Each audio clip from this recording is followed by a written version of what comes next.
We know there are many choices in internet radio, and the staff and host of LA Talk Live would like to thank you for choosing the internet's hottest destination for the most eclectic sound and invigorating talk. This is LA Talk Live. We are more than just talk.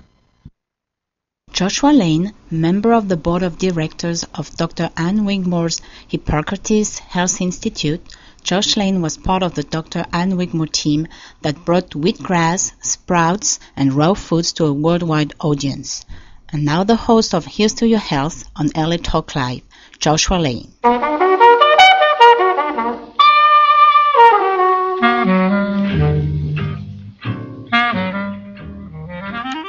Thank you for tuning in to this edition of Here's to Your Health. I'm your host, Joshua Lane, and I'd like to thank my sponsor, Mountain Valley Water.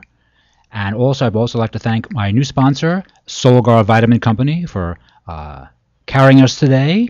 And our first guest is a theatrical producer called Pink Lady, who is well known here in Southern California for doing a lot of performances. And she has a new one coming on called The Beat Goes On, a celebration of the young at heart. And all the performers are over the age of 60. And Pink Lady, welcome to Here's to Your Health. Thank you so much, Josh. Thank wow. I'm so excited. Well, good. And you've been very successful at these theatrical productions for a long time, roping in a lot of very successful actors and singers and dancers to be in your performance. Right. And you sell out. I do. But the most important thing about what I do is that every single person in my cast is a young 60, 70, and 80 and up. And they're all creative, vital, productive, energetic, and most of all, Josh, entertaining. Right. Exactly. That's right. That's right. And how long have you been putting on productions here in Southern California? I've been putting it on for now 4 years, and this one is my fourth show, which is the big one. And this one is in Hollywood, and I believe that this will get us a theater for seniors all year long in our Hollywood area. Well, that sounds very good. That sounds very good. And this new production starts when and where is it? It starts October 4th through November 25th, and we're right in the heart of Hollywood, Josh. I'm really excited about that. We're at the Theater of Arts Arena Stage at 1625 North La Palmas Avenue, Hollywood. Yes. Very good. Right in back of the Egyptian Theater. Okay, very good. And this new production is singing and dancing. Singing, dancing. It's a great off-Broadway musical type thing with a nice little... We're not Shakespeare, right. So you're not going to come to see that, but you are going to come to see fantastic people. I'd like to introduce you to a few of them now. Sure. Who you got? For instance, now, one of my wonderful cast members is Bobby Stam, who happens to be my dance captain. Bobby, here we go. Yes, I get the little pink lollipop here. You do. Thanks for being on. And, well, thanks for having us here. This is wonderful. You're the dance coordinator. I'm the dance captain. Kate Kaplan is our director and choreographer and is writing the script as well. And it's going to be a wonderful show, and I am her assistant. And you've danced here in California? You danced in California? Yes, I've danced all over the country. Vegas, everywhere. All over the country. And I have done every single one of the Pink Lady shows, of the Rockin' with the Ages shows. Okay. This is the fourth one, and every year they get more and more involved and much better. And this one's bigger and better than all of them. And then we have wonderful Marsha Rod, a Broadway star in her own right. Marsha? Hi there. Hi, Marsha. Hi, nice to be here. Really lovely. And what productions have you been on in Broadway? Well, I've done about 5 or 6 Broadway shows, but probably the most famous was Neil Simon, Last of the Red Hot Lovers. Ah. Oh, you're part of the original cast. Yes, I am. Yeah, Oh, good. Yes, Good. Thank you for being on my show. I appreciate it. Thank you. Very Well, much. it's fun to be here. And what else besides Neil Simon's? Well, I did I'm Not Rappaport. I've done both productions of the 25th and the 30th anniversary of Fiddler on the Roof. Wait, so touring, and you did I'm Not Chamber. Rappaport on Broadway? I did on Broadway. Mm-hmm. Oh, my goodness. Who was the main star of that play? When I did it, it was Hal Linden. Oh, my goodness. Mm-hmm. Wow. Yeah. And Ossie Davis was wonderful. Ossie Davis, right, correct. Yes. It's just fabulous. Yeah. Great. I'm Not Rappaport was a very big vehicle, was it not? I mean, that was a big play. Well, it was a very well received play. Yes. It's a rather small play in terms of cast. It's Right. just like 5 people in a park. Right. But it was very well received. Well yeah. received. I do remember. What years was that? Oh gosh, that's one We'll thing go I there. really don't. I think it was in the 80s. Okay. Yes. I think so. I can't pin me down to that, but I think somewhere 83 to 86. I would say. Okay. I'd Well, take a guess. that's yeah. good enough for me. Okay, that's very good. And what other production? Yeah. What other productions? I got a Tony nomination for a show that didn't actually last that long, but I had a wonderful role. The play was called Shelter. It was a musical. It was a big musical that Gretchen Cryer and Nancy Ford wrote. I don't know if you remember them or they're I do not know before them, your no. time. No, they weren't before my time. I just don't remember. I missed some of They them. did The Last Sweet Days of Isaacs and a couple others too. They've done quite a few Broadway shows, Huh. and that was a big musical. And that was really fun for a while it lasted. Sure. And then we have some of our gentlemen of the cast. You're welcome. We have Richard Fox. Hi there. Richard, hi. Nice to be here. And Richard is an actor and an author. That's correct. Actually, he's an actor, author, singer, dancer. All rounder, so they say. Okay. Yeah, no, I've been writing for the last couple of years. I've got 2 books out, The Captain's Lady and The Girl from the Sunset, and I've just got a CD re-released, For Your Love, Richard Fox with the Trevor Brown Sound. So it's really nice to be out there on stage again, because I've been sort of, stuck away facing a Typewriter. computer. Computer. And you just recently had a reading of your book at one of the local book houses? No, we had a book signing Book at signing. Chevalier's on Larchmont. Oh, very good. And what was the title of that book? That book is called The Girl from the Sunset, and it's Great. set in Hollywood in 1950. It's rather film noirish. Very good. But the other one, The Captain's Lady, is based on a cruise ship, 24 hours from San Pedro down to Mexico, and the lovers' reunion. All sorts of things happen. There's a murder. There's a terrorist plot being hatched down below decks. And I actually worked on the Love Boat, the Pacific Princess, for 2 years. So, of course, I haven't based any of the characters on anybody I worked with. I understand. I have to Completely made say it. I that understand. very I understand. clearly. Sure. Richard, I understand. Thank you very much. Thank you. Thank you. One of our delightful gentlemen, I've worked with him before in my third show, Dominic Mora. Good morning. Good morning, Tom. Hi. Nice to be here. Thank you. And you are an actor? Yes, I'm an actor, singer, composer. And I started my theatrical career when I was 18 in my first of 2 Broadway shows. Did 9 national tours, most of which were musicals. What shows did you do? I did Call Me Madam with yes. Ethel Merman Oh, yes. and Happy worked- Hunting with Ethel Merman and Fernando Lamas. Oh, my goodness. Yeah. Oh, my goodness. Yeah, they were like about 5 years apart. 5 years apart. And the Ethel Merman, you went on tour with her? No, we did it on Broadway. On Broadway? I wasn't on in the national tour on that particular show. Wow. But I've been singing and dancing ever since, and I'm now 79. And 3 years ago, I had back surgery, fully recovered, but I have a residual problem with my left foot, and I wear a leg brace, but that doesn't stop me from Doesn't dancing. stop him. Very He's good. It wonderful. keeps me going. He does. And may I ask you then a health question? Yes. Are you doing anything now that maybe you didn't do 15 or 20 years ago that you think is valuable for your health? Well, I think I probably get more exercise. Good. I did a lot of, even with national tours, we did a lot of moving around, but it's not the same as actually doing your exercises. Right. So I do that faithfully every day, and it really keeps me in shape. Do you follow any kind of dietary ideas? Is there anything you avoid? Well, yeah, I avoid a lot of fat, and I try to eat lean, and drink the right stuff and stay away from alcohol, and I don't smoke. I haven't smoked for years and years Good, and years. good. But I try to be. I try to keep a good regimen. Okay, thank you. Because obviously, you have a physical body and you enjoy being part of the swim of things.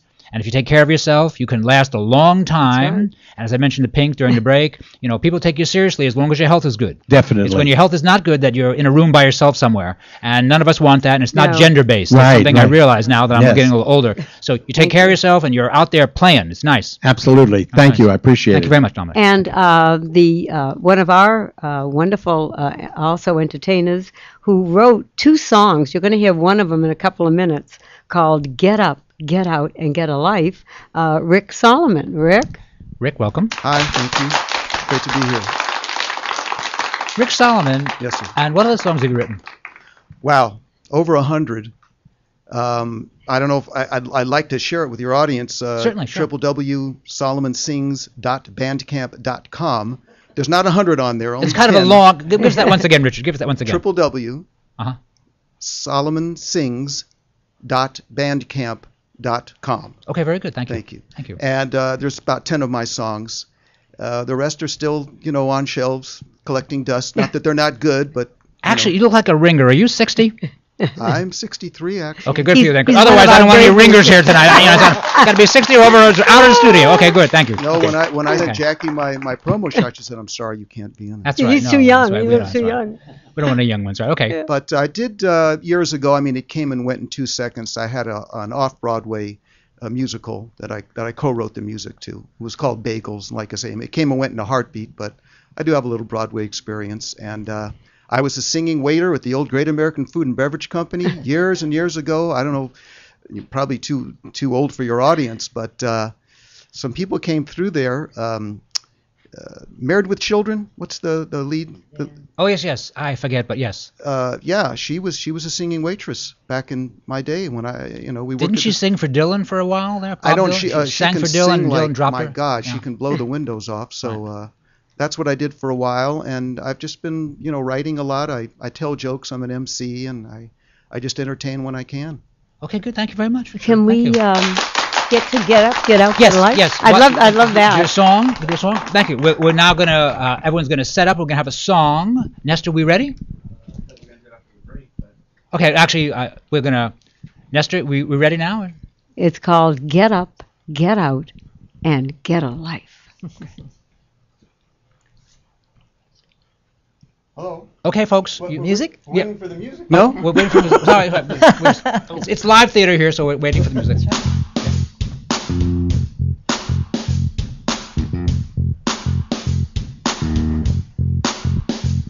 Now, whether you're a mister, a brother, or a sister, there's one thing you gotta know. If you sit around praying and wishing you were playing, then you're living your life too slow. So next time you be thinking that you might as well be drinking and wasting your life away, get out of the funk, don't act like a punk, 'cause here's what I have to say. Get up, get out, and get a life. You gotta take control, break the mold, throw the dice. Don't drown yourself in sorrow, worry, guilt, or strife. Get up, get out, and get a life. Now, sometimes it ain't easy living life light and breezy. It might take a little effort and pain. But if you sit around moaning, sighing, and groaning, you know your life is never going to change. So get your head out of the clouds, be proud, and say it loud that you're tired of your old tired ways. Another day you won't be wasting, 'cause life is made for tasting, and I know this is what you're gonna say. Get up, get out, and get a life. You gotta take control, break the mold, throw the dice. Don't drown yourself in sorrow, self-pity, grief, or strife. Get up, get out, and get a life. Now, when you get out there, you got to be aware sometimes you're going to be a little blue. Well, that's when you get tough and roll up your cuff and get back to what you're supposed to do. Which is love and laugh and show a little sass and live till your last dying day. 'Cause life's a celebration, and for every generation, this here's what I have to say. Get up, Get up, Get out, get out, and get a life. You gotta take control, break the mold, throw the dice. It's time that you start tasting some sugar and some spice. Get up, get out, and get a life. A brand new world is waiting, so please take my advice. Get up, get out, and get a life. Woo, yeah! Woo! Very nice. Thank you very much. Well, there's a lot of talent in the studio today, and I'm very appreciative. Thank you. Thank you very much. I appreciate it. Thank you very much. I have one thing to say, Yes. Josh, and it's my creed that I live by and everything. It's called age is only a number, and it doesn't matter how young you are, how much you get older. It's absolutely just a number, and we definitely in this show, the beat goes on. We rock. Oh, God, to bring all that experience. Well, there's a lot of talent in the studio today, and I am very appreciative. Do we need to take a break very shortly? Okay, this is Here's to Your Health on LA Talk Live. We're chatting with Pink Lady and her crew of her new musical coming out in October. And we're going to take a short break, and we'll be right back after these important messages.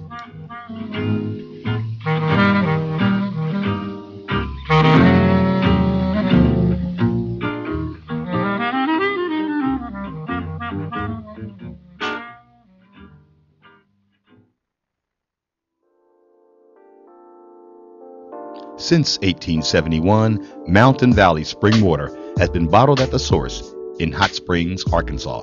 Twice named the best tasting water in the world, Mountain Valley Water has served presidents, celebrities, and customers from coast to coast.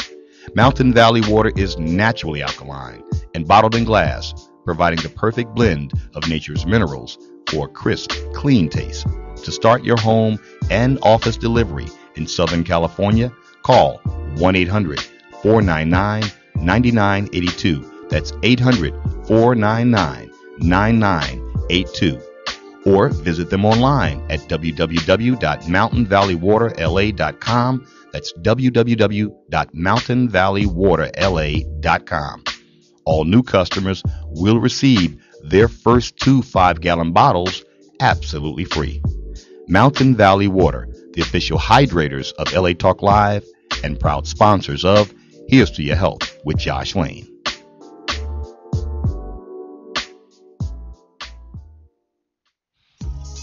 Walk, run, climb, play. Solgar number 7 can help. Feel the difference for yourself. Solgar number 7 actually shows improvement in joint comfort within 7 days. Now you can start to get back on track fast and pursue the activities you love. Solgar number 7 is a breakthrough in joint care with no glucosamine and no chondroitin.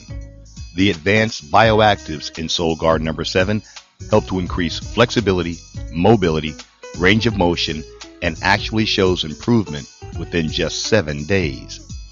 1 capsule once a day is all you need. When stiff joints occasionally say no, Solgar number 7 says yes. Visit Solgar.com and learn more about Solgar number 7 today. That's www.solgar.com, www.solgar.com. Solgar number 7, official sponsors of Here's to Your Health with Josh Lane and LA Talk Live.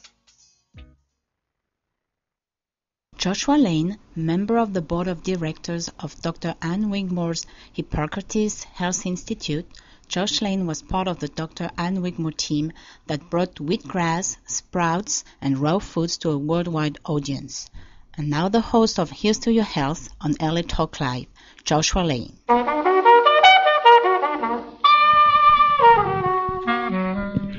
Well, we're back, and you're listening to Here's to Your Health on LA Talk Live. I'm your host, Josh Lane. We're here with Pink Lady and her crew of men and women who have spent their careers being very successful in theater and film and on Broadway, and I am very pleased they're here.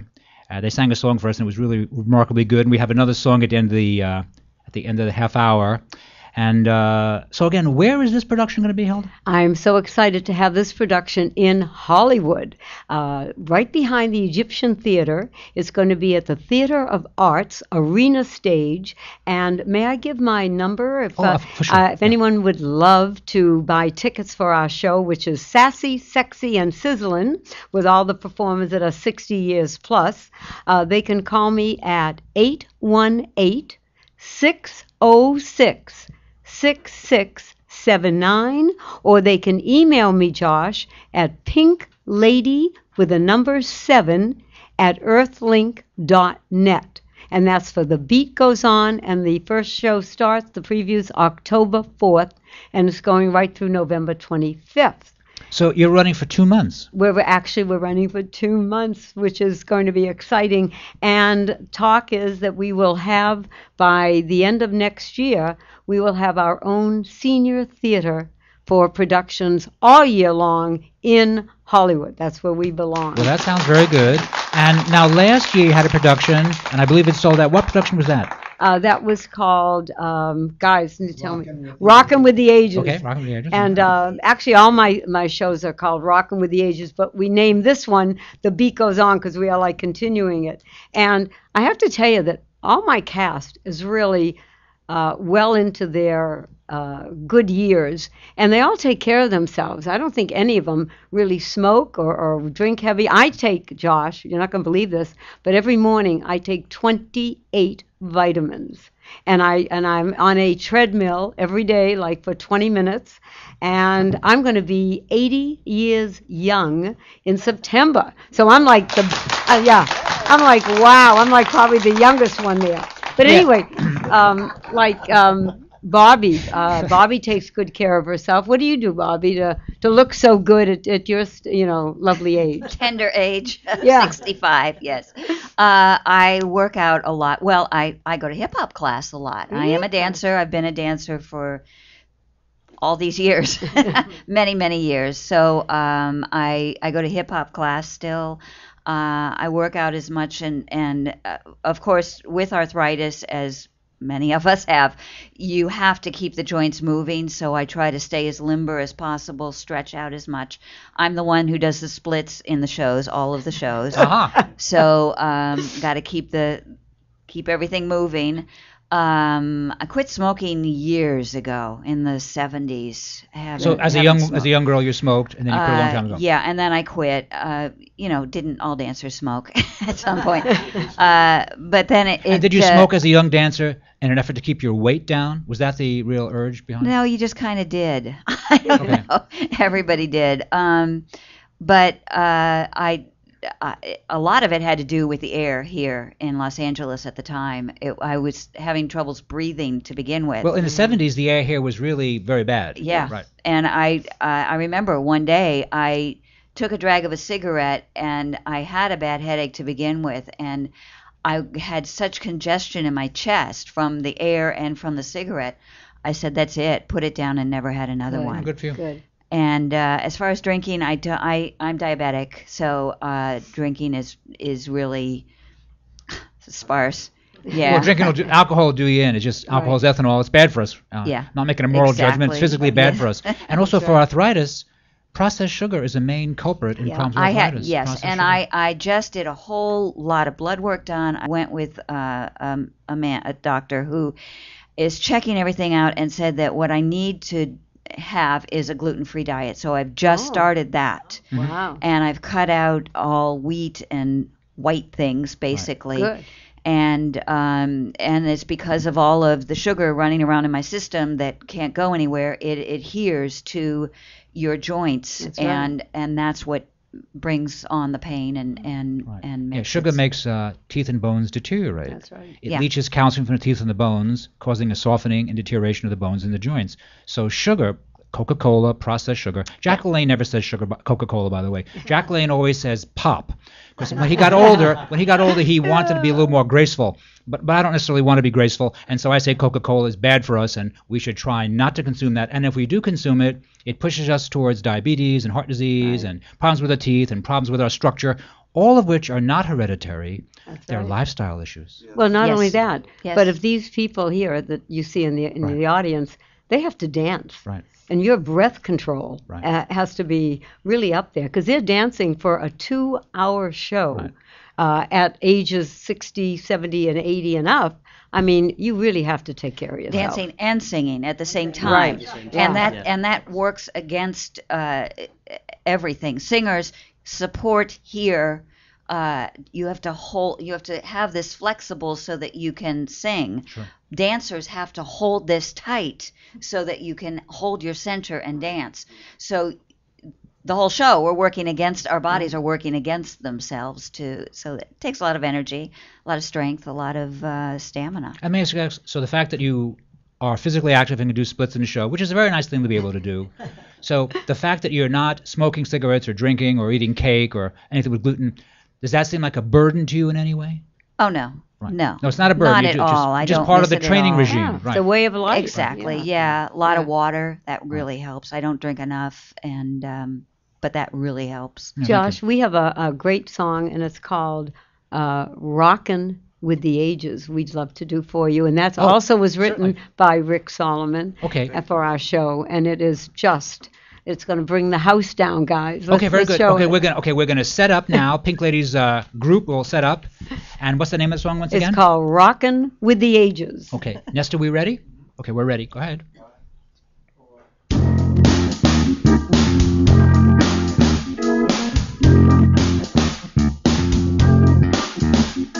We're rockin' with the ages, we just go on and on. We're rockin' with the ages, just listen to our song. We've been uptown and downtown and all around and back. We boogie down with the best in town and we don't need no slack. 'Cause we're rockin' with the ages. We ain't old before our time. Yeah, we're rockin' with the ages. Looking good, feeling fine. We're rockin' with the ages, and you may wanna ask. We're rockin' with the ages, how do we move so fast? Well, it's got to do with your attitude. If you think your life is done, you can sit and mope and think like a dope, or you can go out and have fun. 'Cause we're rockin' with the ages, 60, 70 or more. Yeah, we're rockin' with the ages. Get out the way when we get on the floor. Hey!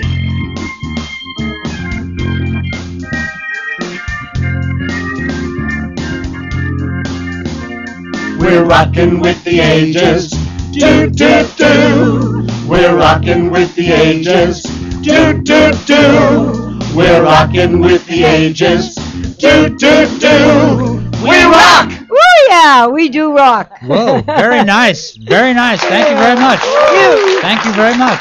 Whoa, Pink Lady, you have a great cast. Thank you. And that's that just was a good song. Actually, the funniest part about it is this is just 5 of my cast. I have 15. Actually, I have 30. We're doing what they call a double cast.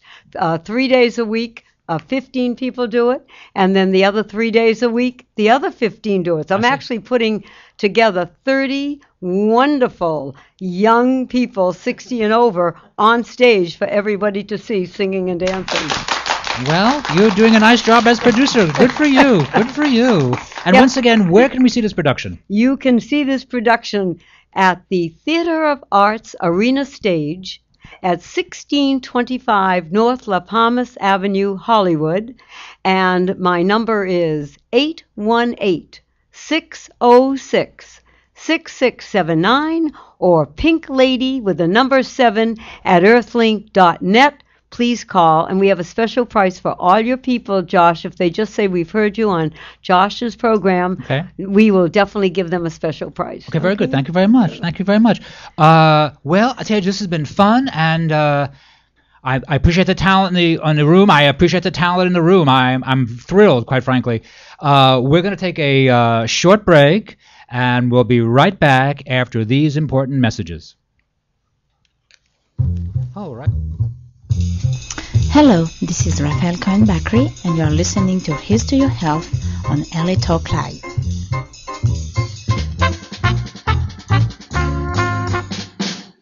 Hey, Hey, this is Paris, straight from the Cousins, and you can join us every Monday at 8 p.m., bringing you some great entertainment for those ears, exclusively on latalklive.com. You can also watch us on iTunes Radio, R&B, or watch us on Ustream.tv. Reality radio, handcrafted for your listening pleasure. This is LA Talk Live, and we are more than just talk. Hands can do incredible things. This is the sound of 326 hands playing Mozart. This is the sound of 10,942 hands showing appreciation. 64 hands building a house for the homeless. 142 hands swimming a triathlon. 18 hands winning the big game. And this is the sound of 2 hands helping to save a life. It's called hands-only CPR. And it's recommended by the American Heart Association. If an adult suddenly collapses, call 911, then push hard and fast in the center of their chest until help arrives. It's incredibly easy and effective. Hands can do incredible things, but nothing compares to using them to help save a life. Find out more about this latest method of CPR at handsonlycpr.org. A message from the American Heart Association and the Ad Council. You know, there must be a reason why United Airlines and Delta Airlines have full flights to Ghana, a country in West Africa where hospitality, history, and business reign supreme. Be sure to get your copy of Let's Go Ghana, a visitor's guide to business opportunities, networking, and tourism. You can contact the Let's Go Africa Foundation at letsgoafrica.org, and Africa is spelled with a K. Visit Amazon.com and get your copy of Let's Go Africa today.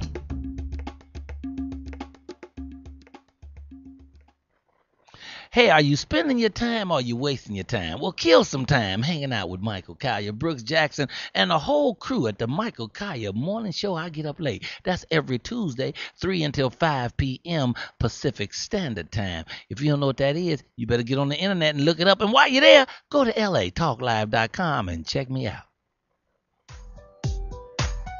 This is Lynn Kaufman inviting you to join me every Wednesday at 1:30 p.m. for an all-new show, Weight Watchers Live. We'll share all the latest weight loss strategies, food news, and tips for the holidays, travel, even emotional eating. If you've been to Weight Watchers before, you'll love our makeover. And if you've never been, give us a look and listen. So don't forget to tune in to Weight Watchers Live every Wednesday at 1:30 Pacific Time, exclusively at latalklive.com. We're more than just talk. You can also catch us on iTunes, Radio R&B, or watch us on Ustream.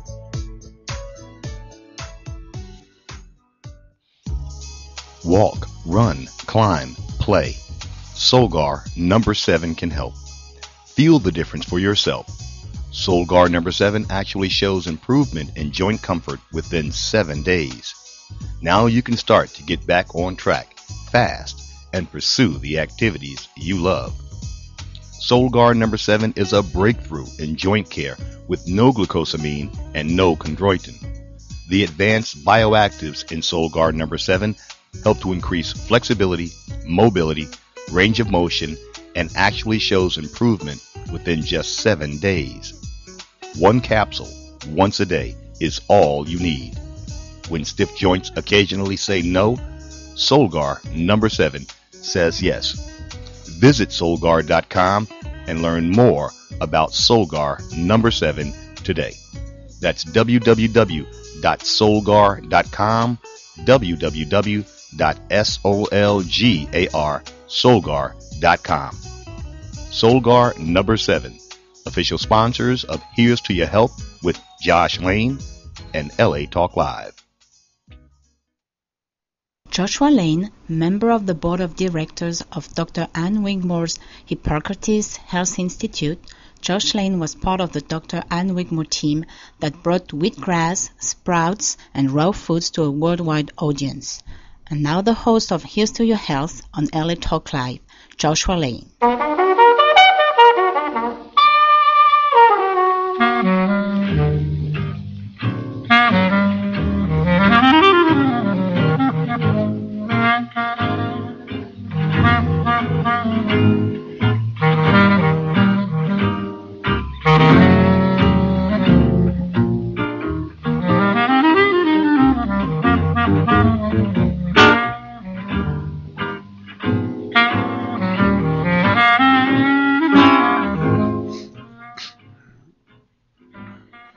Well, we're back. You're listening to Here's to Your Health on LA Talk Live. I'm your host, Joshua Lane. We had a very lovely segment with Pink Lady and her team of Broadway talent. It's really nice. There was a lot of talent in the studio. People who are singing and dancing, and they're 60, 70, and 80. Pink Lady herself is 80, and you take care of yourself, and you can pursue what you enjoy doing. And my next guest is a friend of mine, William Broan, who's well known here in Southern California as an herbalist. And William Broan, welcome to Here's to Your Health. Well, thank you so much for having me. Yeah, it's a pleasure. William, don't you have a new position as a guest lecturer at one of the local museums? Well, actually, the Rancho Santa Ana Botanic Gardens in Claremont. They're a really What's nice... the name again? Rancho Santa Ana Botanic Gardens. Mm-hmm. They're located in Claremont. Yes. And it's a botanic gardens where they have all California native plants. And what I do for them is I do herb walks and also lectures for them where I talk about the traditional and modern uses of plants that grow here in California. And I also talk a lot about kind of reestablishing a connection with the natural world. I took a number of your herb walks, as you remember, quite a number of your herb walks, and I remember I think it was up in Thousand Oaks, and we were in some area, and you said, "Oh, and there's milk thistle." And I thought to myself, oh my goodness, milk thistle is growing here in California. And I was just so delightful to see milk thistle. And of course, also yerba sante is an medicinal herb that I was completely unfamiliar with. That seems to be one of your big favorites of yours, yerba sante. Yerba sante, yes. Yeah.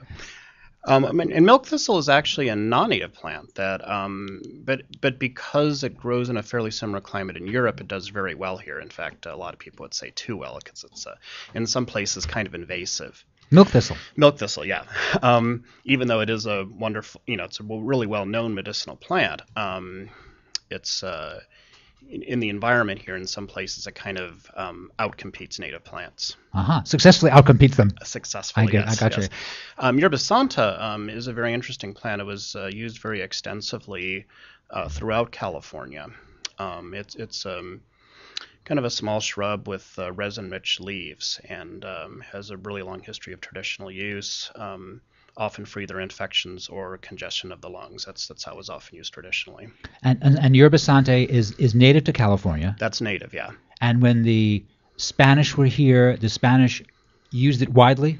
Well, what happened was the Native Americans in California used it a lot. And when the Spanish came over, they were so impressed with that plant that they gave it its name yerba santa, meaning holy or sacred herb, because they were so impressed with its medicinal properties. And then the eclectic physicians, who were a group of doctors that operated around the turn of the century, picked it up, and it was even in the official U.S. pharmacopoeia until a lot of herbs got thrown out of the official U.S. pharmacopoeia. Well, when was that? When did they get thrown out, really? Generally around the 1940s, that whole area. Oh, up until the 40s. Yeah. Oh my goodness. Mm. Yeah. So yerba santa, it grows around here, and it used to be used very extensively, and now it's been almost forgotten, and that's the case with a lot of. But you're hoping to revive it, are you not? I think you are, actually. Yes, you are. Yeah. You seem to have some impact on that one, because sometimes all it takes is one man or woman to promote an idea, and that didn't Michael Tierra, who promoted echinacea in the 1960s and revived echinacea? Am I not right about Michael Tierra?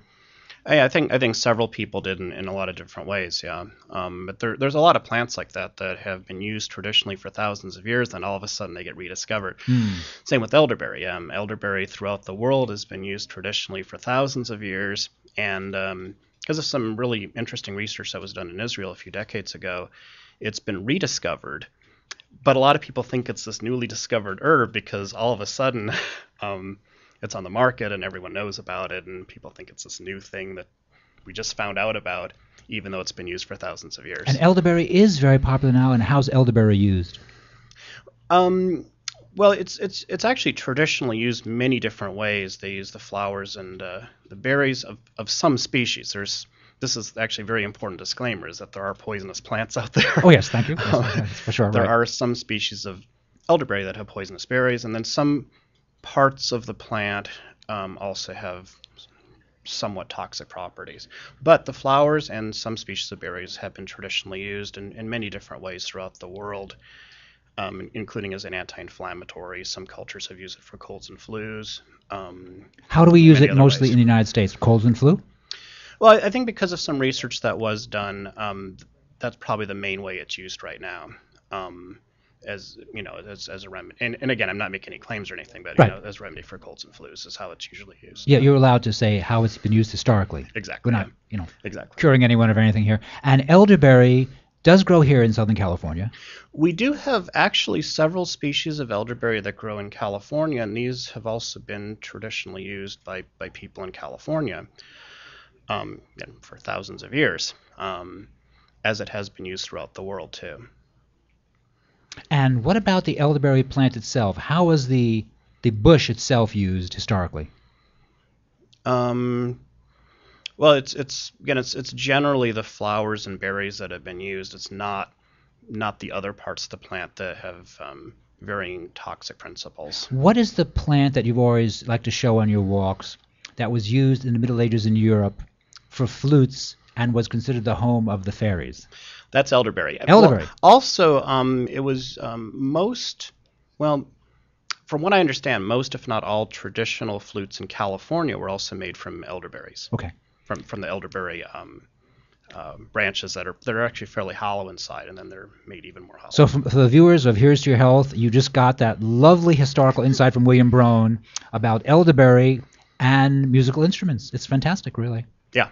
It's fantastic, really. Yeah, and of course, and fairy legends too. It's if you're into herbal folklore at all, elderberry is a very fascinating tree to learn about with that, and as are a lot of other herbs. And so elderberry is also an important European medicinal herb, is it not? Yes, it's been used traditionally, of course, throughout North America, in Europe, in many parts of the Middle East, parts of Asia, many parts of the world. It's been used for a very long time. And also, let's go back to milk thistle. Now, milk thistle is very important today. And how do you like to recommend milk thistle? Well, again, without making claims to prescribing things, generally milk thistle is considered to be a good plant as a protective plant for the liver. That's how most people use milk thistle these days. Protective for the liver. Yeah. And we can talk about another country. In Germany, is milk thistle not recognized by the medical industry, and they use it to help detoxify the liver? Yeah, and that's a very important point too, because it is, as far as I know, the only known antidote to certain types of mushroom poisoning, and it is used that way in some parts of Europe. Hospitals. In hospitals, Yes, right. in mainstream medicine. Right. And that's a good point, because in a lot of places, herbal medicine is used as a complementary medicine to modern medicine. Right. Not as much in this country, although I know there are some trends in that direction to use herbal medicine as a complementary medicine. Well, that seems fair, I guess, to use these things in that way. It seems they're non-toxic. They are effective. Yeah, well, I wouldn't even say they're always non-toxic. I mean, of course, some herbal medicines can have some side effects in some circumstances. Oh, such as what? Well, I kind of break down herbal medicine a certain way. Okay.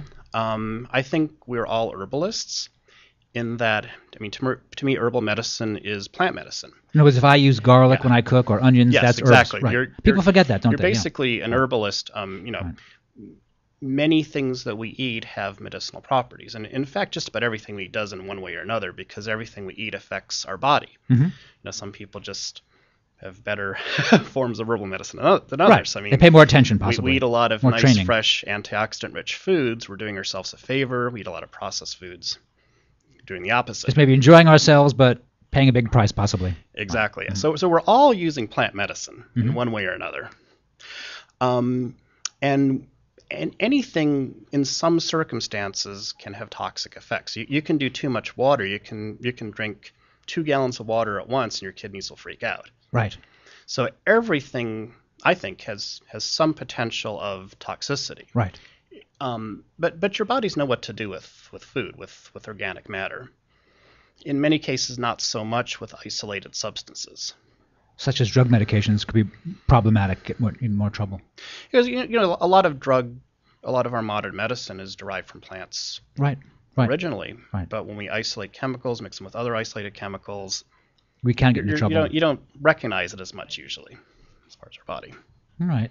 And before we go on break, are we? I'm quoting you now. Are we not in the sage capital of the world here in Southern California? We're definitely in one of them. We have many sages here, including a form of chia sage, which is becoming more popular in the natural products industry. Chia sage. Yeah, chia is actually a type of sage. It's a type of salvia. I did not know that. Yeah, and of course we have our white sage here, which is very popular for many reasons, and that's another native plant to this area. All right. We are chatting with William Broan, a medicinal herbalist, well known here in Southern California, and we'll be right back with William after these important messages.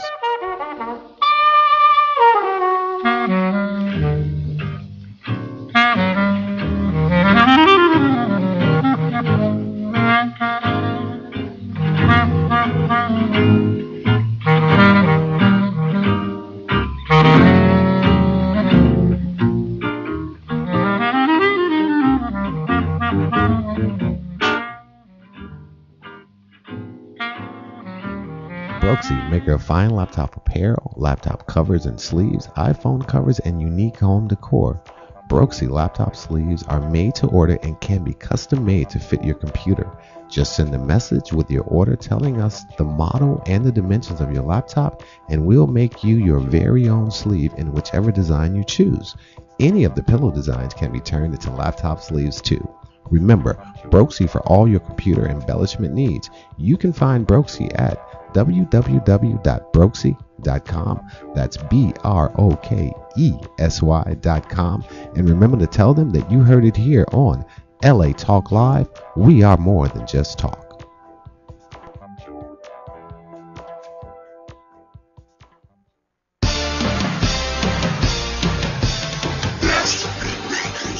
Hi, this is Olden Polynice, retired NBA player, inviting you to join me for my show, The O Zone, Mondays at 1 p.m. Pacific Standard Time.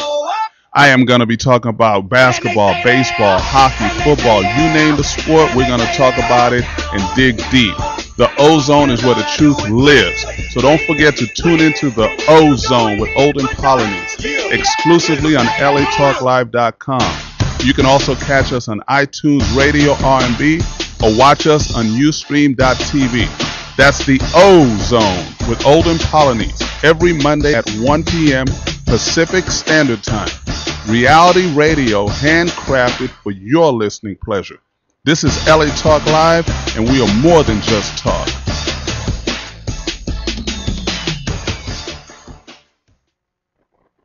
Hey, are you spending your time or are you wasting your time? Well, kill some time hanging out with Michael Collier, Brooks Jackson, and the whole crew at the Michael Collier Morning Show. I Get Up Late. That's every Tuesday, 3 until 5 p.m. Pacific Standard Time. If you don't know what that is, you better get on the internet and look it up. And while you're there, go to LATalkLive.com and check me out. Joshua Lane, member of the board of directors of Dr. Ann Wigmore's Hippocrates Health Institute, Josh Lane was part of the Dr. Ann Wigmore team that brought wheatgrass, sprouts, and raw foods to a worldwide audience. And now the host of Here's to Your Health on LA Talk Live, Joshua Lane.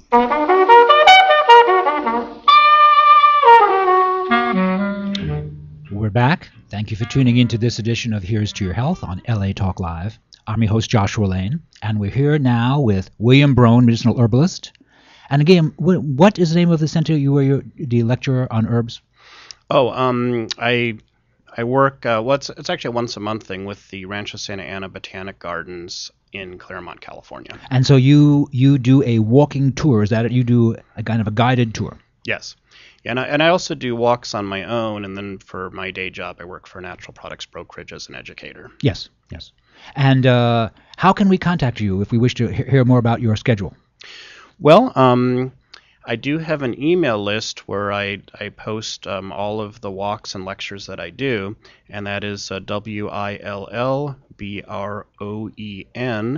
at hotmail.com. Let me have that once again. That's WILLBROEN at hotmail.com. Okay, that's very easy. Basically my name at Hotmail. That's very good. Okay, very good.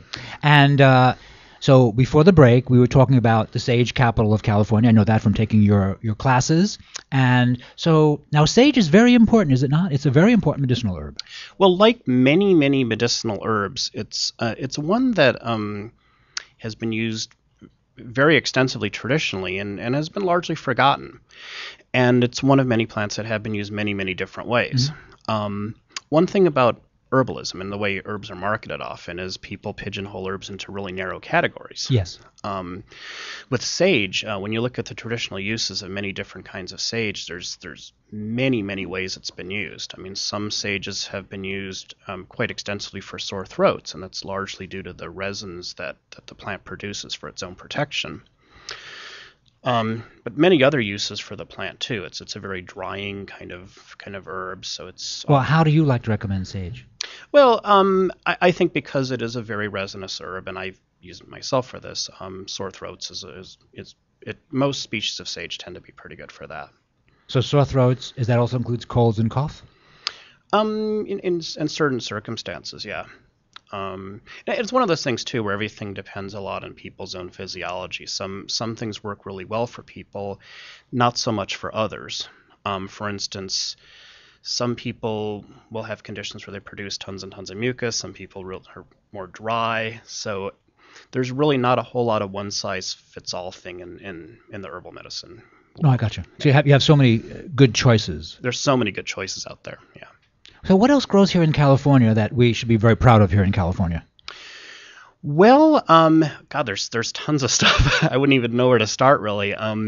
But California is interesting because we have many, many diverse environments. So we have everything from the really dry, hot deserts to really lush redwood forests in Northwest California. Mm-hmm. And but we have many environments where there's quite harsh conditions. And in many cases, the really harsh conditions, let's see, let's back up a little bit. For plants to survive in these really harsh conditions, they have to produce things for their own survival to protect them from the world, okay. Including, of course, antioxidants. Plants produce antioxidants to protect their own cells from damage, and then we get to take advantage of that. And, of course, resins, volatile oils, that type of stuff, all part of a plant's defense mechanism. And plants that live in very harsh environments often have to produce more of this type of stuff. Harsh meaning not enough water, too much sun, not good soil. Is that it? Yeah. Or excessive wind, snow. Oh, yes, that's up in the Sierras, of course. But I'll just use one example: the creosote bush that grows in the desert here, that a lot of herbalists call chaparral, which confuses a lot of people. But that plant has to survive in conditions where there's pretty much no water, hardly at all. Some areas where it gets like maybe 1 or 2 inches of water a year. And constant 110, sometimes 120 degree weather, blasting, the sun blasting it constantly for much of the year. That plant, as well as many others, has to produce, really amazing stuff for its own survival. Otherwise, it's not gonna make it. So the plant, we're speaking about the plant chaparral now. Yeah, the plant that herbalists call chaparral. Okay. Botanists call it creosote bush. And you prefer the name creosote bush as a better term? I kind of do, because it drives botanists crazy to call it chaparral, because chaparral refers to a whole ecosystem of brushland. Huh? So the actual plant creosote bush is just one plant. And how, by the way, is this product we call chaparral used health-wise? Well, it's traditionally, because it produces these really strong resins and volatile oils, it's traditionally used for many different types of bacterial and fungal infections usually. It has some other uses too, but it's been very widely used throughout the desert Southwest. By the indigenous peoples? By the indigenous people, yeah. Still is to some extent. So it's taken internally, not used topically, or can it be used topically? It can be used topically too. It has been used topically in salves for different types of infections, skin infections mostly. Stuff like that, yeah. Yeah. So we're talking about, let's say a person gets a puncture wound. Is that what we're speaking of here, wound infections? Okay. Yeah. So then they could apply that. It's also very, very nasty tasting. I'd just have to add. Chaparral, yeah. Oh God, yeah, really nasty tasting. So you usually get it down in a capsule form. Is that it, or? Well, you can, but I'm a big fan of actually tasting herbs in a tea or a tincture, even if they're unpleasant, because quite often the taste of an herb is part of an herb's medicine. I'll just use some examples. For instance, anytime we taste something bitter, right? The bitter taste, the first thing that happens is your saliva production increases, and that's the first step in the digestive process through the taste. So that's just one of many examples of how tasting something is part of the medicinal property of something. Are you referring to dandelion? Yeah, something like dandelion, which is good for digestion and has been used for liver function and that kind of stuff. We taste the bitter taste, and it causes a whole physiological response to occur. All right, so that's actually an important idea, isn't it? The idea of taste. Yeah, taste is a really big part of medicine. And there's some other examples too. Sometimes things will have a very calming taste, something like chamomile or lavender. Actually has a calming taste, really? Taste something like that. I see. Yeah, just like smelling it can be very relaxing. And of course, those are widely used now to relax. They're not chamomile and lavender. And those are just some other examples. And then some things, you taste them. I'll just use examples like ginger or cayenne. Taste those things, it has a very warming effect. Right. And part of that's through the taste. So I think there is, and I'm not knocking capsules. I mean, there's, you're still getting a really good result from capsules, Right. but when you taste something, it has a particular value. You're getting a little more from it in some cases. And chamomile, is chamomile the world's most popular medicinal tea? That's hard to say. I mean, it's certainly used in many, many cultures. And it's traditional, and the Europeans use chamomile. It's like the Italians, Spanish, everybody uses, Portuguese use chamomile, do they not? It's like, it's terribly important. It's still terribly important, is it not? And we actually have a related plant that may or may not be native. I think it depends what botanist you talk to, whether it's native or not. It's called pineapple weed. It's actually a very close relative of chamomile that grows here. It was used kind of the same way. Huh. Seems like wherever you go in the world, there's plants that are used for all different types of things in every part of the world. Now, speaking of your herb works, which I was pleased to take, I remember on the first herb work you had us notice all the lovely mustard growing wild. Oh, yeah. Can you please tell us about the wild mustard here in California? Well, we actually have several different kinds. We have a non-native variety, which is everywhere, and then we have some native varieties, which are not as common. That's the case with a lot of plants. Mm-hmm. This is another plant that it's basically mustard. If you taste the flowers or the leaves, it has a very distinctive mustard taste. And for everyone who's listening to us, so tell them how the mustard showed up in California. Well, it was one of the plants that was brought over from Europe, and people would actually, sort of a Hansel and Gretel thing, drop the mustard seeds so they could see the trail where they're going. Right. If they're going to one place and back, they want to see how to get back the same way. The mustard would be growing and it would really stand out. Nowadays, in April, May, part of June, whole hillsides get colored yellow from the mustard.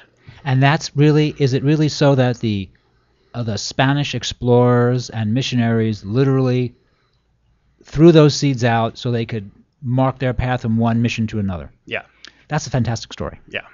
And so it's been growing wild now for several hundred years. Yeah. And some plants were brought over as medicinal plants. Some plants were brought over as edible plants. And then, of course, we have a lot of wonderful native plants, too. Okay,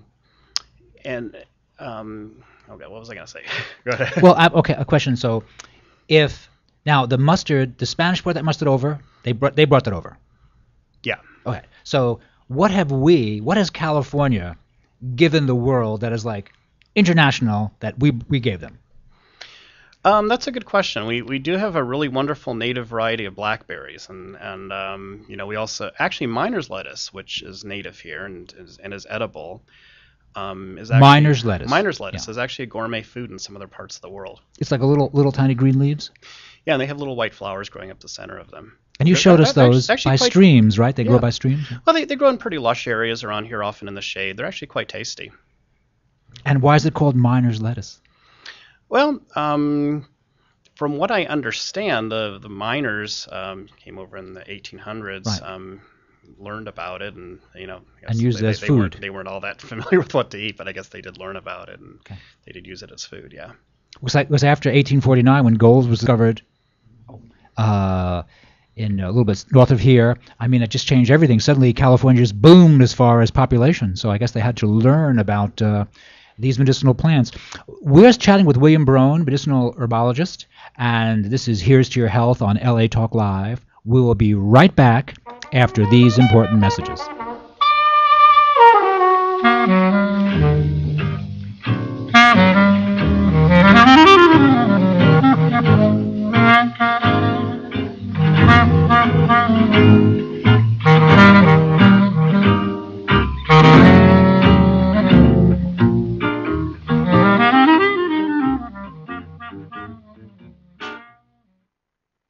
We know there are many choices in internet radio, and the staff and host of LA Talk Live would like to thank you for choosing the internet's hottest destination for the most eclectic sound and invigorating talk.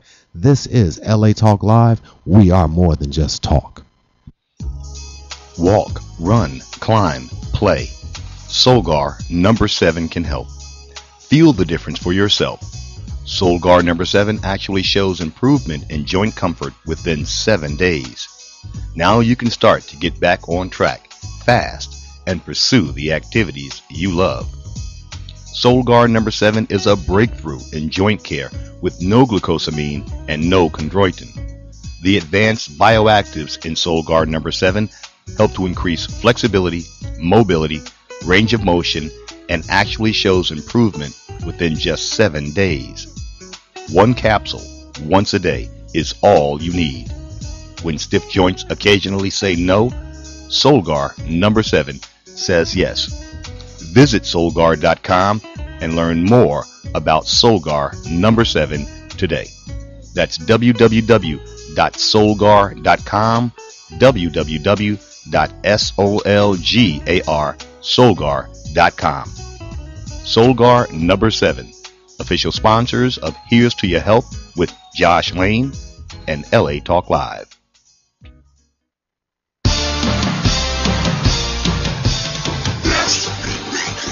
Hi, this is Olden Polynice, retired NBA player, inviting you to join me for my show, The O Zone, Mondays at 1 p.m. Pacific Standard Time. I am going to be talking about basketball, baseball, hockey, football, you name the sport, we're going to talk about it and dig deep. The O Zone is where the truth lives. So don't forget to tune into The O Zone with Olden Polynice, exclusively on LATalkLive.com. You can also catch us on iTunes Radio R&B or watch us on Ustream.tv. That's the O Zone with Olden Polynice every Monday at 1 p.m. Pacific Standard Time. Reality radio handcrafted for your listening pleasure. This is LA Talk Live, and we are more than just talk.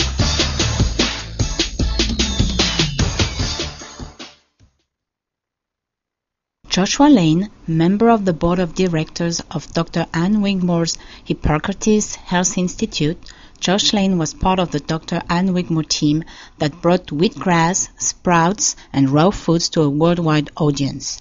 And now the host of Here's to Your Health on LA Talk Live, Joshua Lane.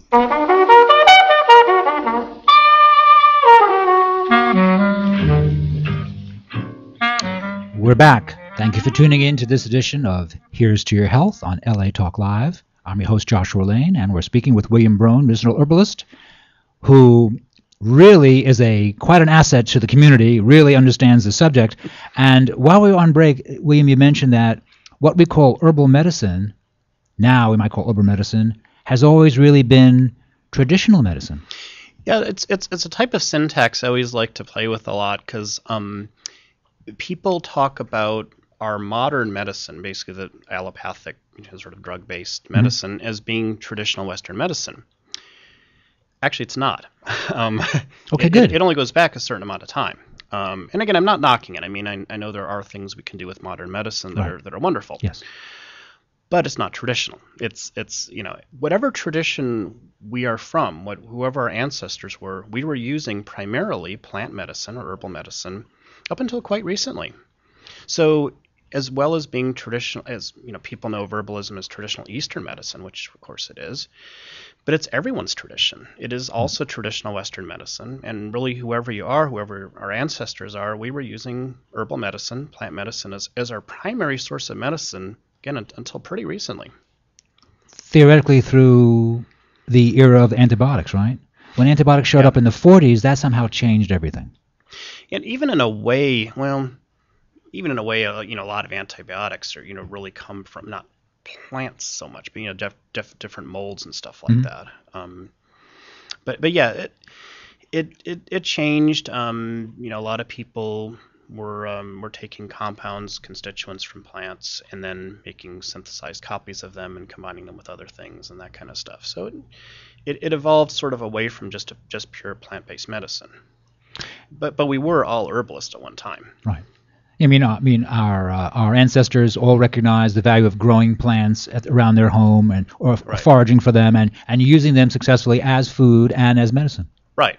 And to me, food and medicine kind of are the same thing too. Like I don't even really distinguish too much between the two. It's sort of like that saying, "Let food be your medicine." Right. To me, that really makes a lot of sense. If we eat a diet that's rich in antioxidant-rich foods, a lot of fresh fruits and vegetables, we're really doing ourselves a favor. Right. We eat a diet that's really high in a lot of processed foods. And we need to realize that might be fun, but not doesn't serve us well over the long term. Yeah. And I don't even make all the best choices myself, I'm the first to admit. But I know that's really the optimal diet is doing a lot of good variety of different types of fruits and vegetables that have a really good variety of different antioxidants and nutrients. At one time, I think in hunter-gatherer societies, a lot of people would eat many different types of plants. A variety of plants that grow in the wild in most areas is quite vast, and many people ate a really nice variety of different wild plants at one time. Nowadays, some people have very limited diets. Right. Yeah, they Burger King. Well, yeah. That's what they know, and they learn to like that. And I'm not saying it's not good tasting, but the question is that are you being well served by that choice? I think the answer is no, you're not being well served. No, and there's a couple other interesting examples that I've learned about recently. There's parts of the world, for instance, in the desert Southwest, where cactus fruits were a big part of the sweet part of the diet in that area. Oh, really? In the United States? In the United States, like the southwestern states, northern Mexico, places like that, the fruit of the prickly pear and other cactuses were a major part of the sweet aspect of the diet. All of a sudden, that diet suddenly shifts to sodas, high fructose corn syrup, all that kind of stuff.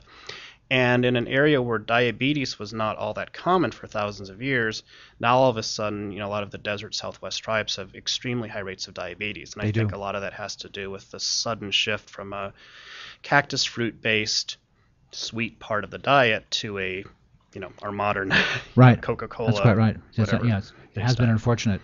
Yeah. Now, is it so that herbal medicines in general seem to be widely used now for colds and flu? People seem to have kind of embraced those. I mean, yerba sante, you promote.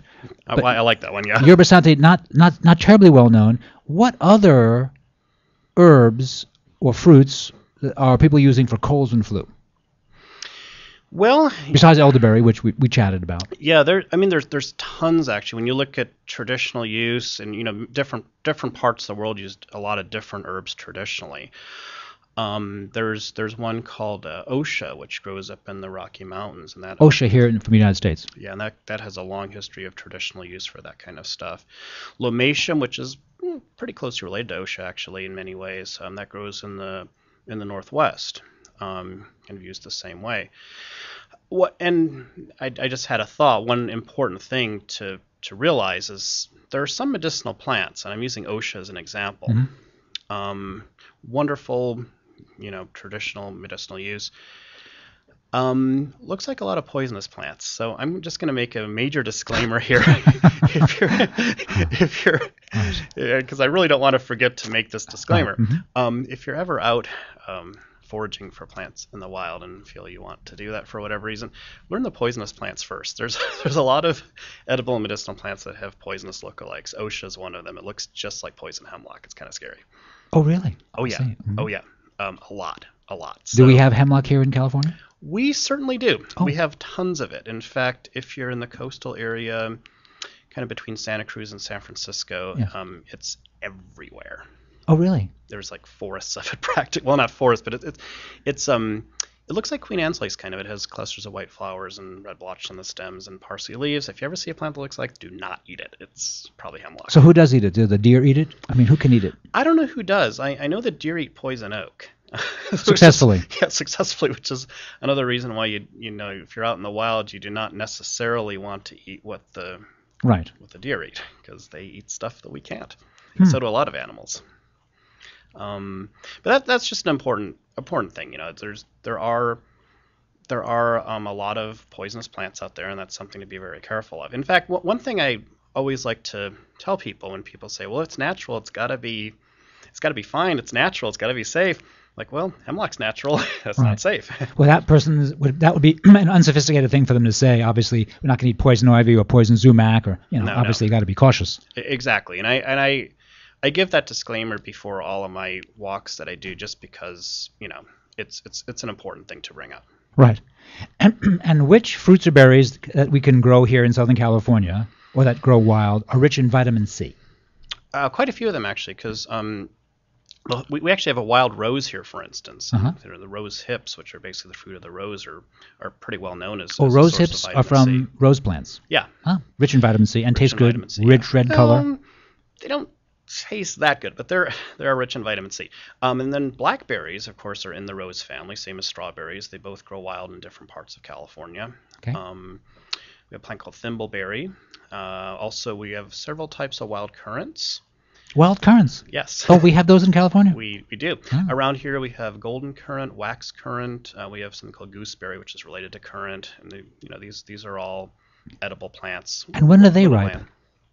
Depends on the species, actually. Usually in the spring, but in different times in the spring, depending on the species.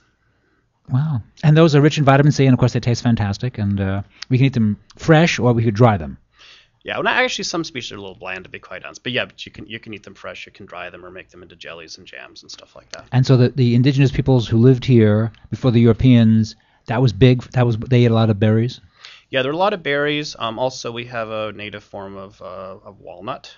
In Northern California, there's wild hazelnuts. There's actually a lot more things out there than a lot of people realize. And of course, chia seeds. We do have a native variety of chia. It's the botanical name Salvia columbariae. It's those seeds are very high in nutrients. And so chia is popular now in the natural food stores. And Yes. what's it used for exactly? Well, it's used as a concentrated source of nutrients, just as it was traditionally, and it also has some omega-3 fatty acids in it too. So I use it as a protein source? And a protein, yeah, especially protein. People would traditionally take little bags of chia with them when they were traveling over long distances, especially if people weren't familiar with what they might find in certain areas. The chia would help sustain somebody for, that's going on a trip a long distance. And they're not very heavy to carry either, are they? No, Very light. because it's a very concentrated source of a lot of nutrients, including proteins. Huh? That seems pretty clever. And chia again really does seem reasonably popular again in natural food stores. It's like many things. It's become very popular. It's one example of a wild food that's kind of gained popularity again. Goji berry is another one. Goji berry is very big now. We yes. have a relative of it in the California desert. It's a type of wolfberry. And so what we commonly call goji berry, what are the other names for that? Wolfberry, lyceum. Lyceum, right. Yeah. And it grows in a lot of places. Well, there's relatives of it that grow in other places besides Central Asia. There's actually a variety of wolfberry in the California desert. And again, what's the sort? It gives us vitamin C. Yeah, and it's got a lot of antioxidants. As I was mentioning before, a lot of plants that grow in very harsh environments kind of have to do that. They have no choice. They have to protect themselves from certain elements, so they produce antioxidants. All right. And that's one really good example of that is the goji and other related plants. And how much goji should I be eating to be healthiest? 2 teaspoonful? Well, again, I think it's a good idea, but and it's good, and my recommendation, I guess, for that sort of stuff is eating a nice wide variety of different antioxidant-rich plants. Right.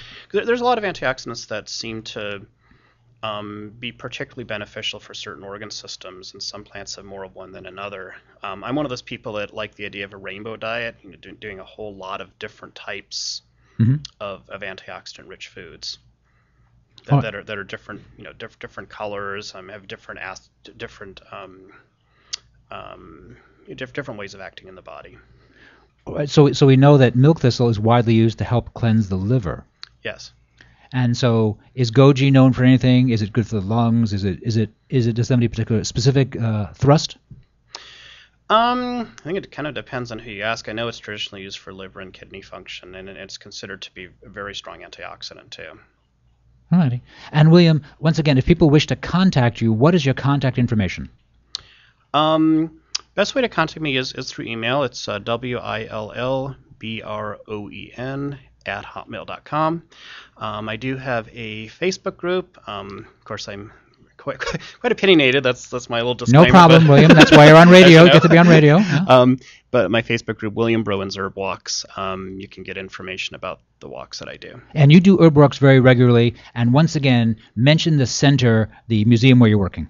Well, it's actually Botanic Gardens. It's the Rancho Santa Ana Botanic Gardens in Claremont, California. That's a privately owned gardens? Yeah. That's a great spot. And didn't you just have a walk the other day? They had a very good turnout? Yeah, I had a walk Sunday. Really fabulous group of people, I have to say.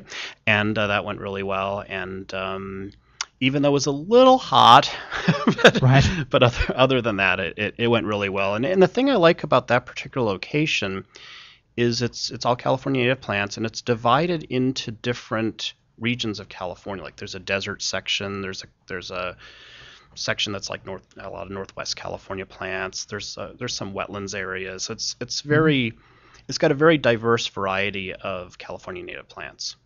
That sounds great. And so doing walks there's just a lot right there that I can talk about. Very good. We've been speaking with William Broan, medicinal herbalist, who is working here in Southern California, has for a long time. He really knows the subject.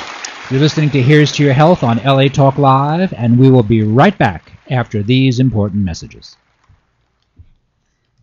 You were good? Thank you.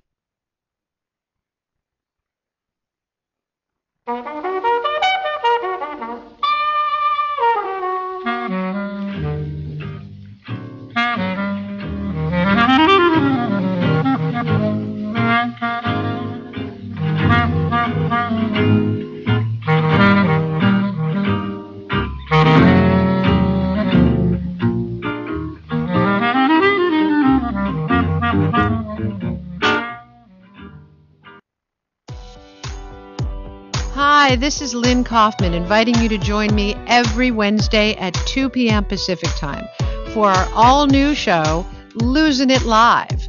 We'll share all the latest weight loss strategies, food news, tips for the holidays, travel, and we'll even talk about emotional eating. If you've ever tried losing weight and are still struggling, check us out. And if you haven't yet begun the journey to better health, tune in and let us help you. So don't forget to listen and watch us on Losing It Live, Wednesdays at 2 p.m. exclusively on latalklive.com. You can also find us on iTunes Radio R&B or watch us on Ustream TV.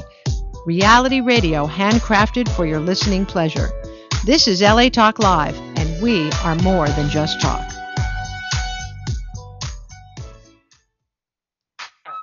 Hey, this is Lady J inviting you to join me every Thursday from 4 to 5 p.m. for my all-new show, Lady J's Wild World of Sports. Join me as I highlight all entities associated with sports, from athletes, trainers, referees, and even actors that have portrayed athletes. Okay, so don't forget to tune in to Lady J's Wild World of Sports exclusively on latalklive.com. You can also catch me on iTunes Radio R&B or watch me on Ustream.tv. Reality radio handcrafted for your listening pleasure. This is LA Talk Live, and we are more than just talk, okay?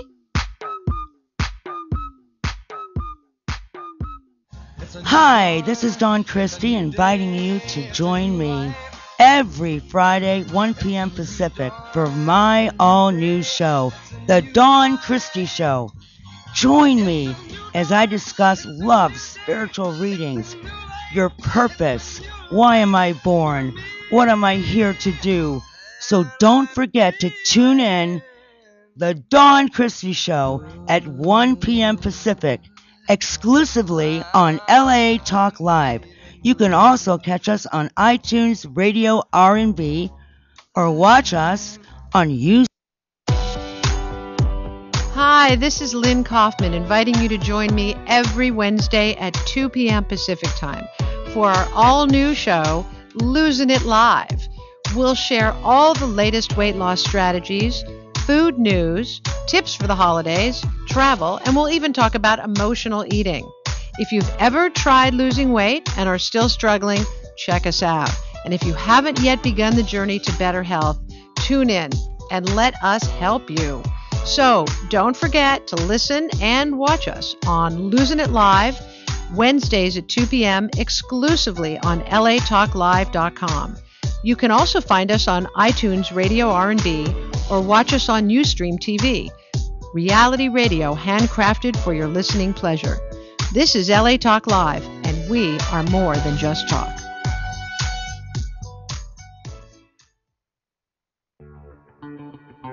Hi, this is Kim. And I'm James. Inviting you to join us on our all-new reality radio show, Kick Your Assets into Shape. Every Friday at 10 a.m. beginning June 29.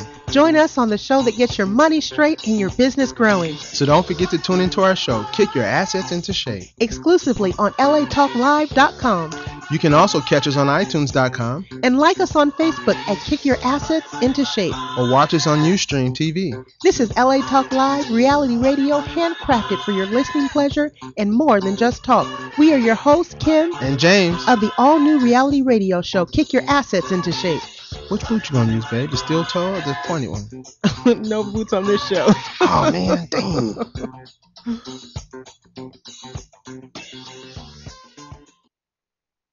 Joshua Lane, member of the board of directors of Dr. Ann Wigmore's Hippocrates Health Institute, Josh Lane was part of the Dr. Ann Wigmore team that brought wheatgrass, sprouts, and raw foods to a worldwide audience.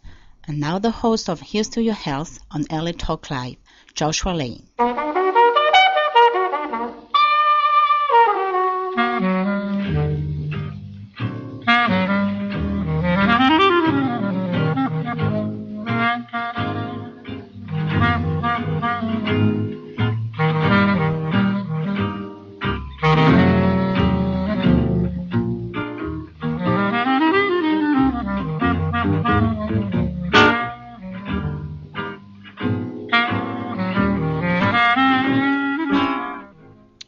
We're back. Thank you for tuning in to this edition of Here's to Your Health on LA Talk Live.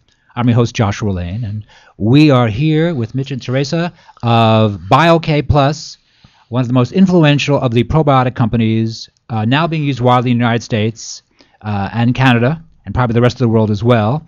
And to show you how timely it is, Mitch brought in a copy of the Scientific American from June of 2012, talking about your inner ecosystem. Mitch and Teresa, welcome to Here's to Your Health. Thank you very much. Thank you. Thank you for being here today. And so, Teresa, you were here once before talking about BioK, and you mentioned that it's being now used in hospitals locally, which is fantastic. Actually, it shows that the physicians understand the value of the probiotics. It was a long time coming, not just for us as a company, but I think for probiotics as a category, as a nutrient supplement, as a food.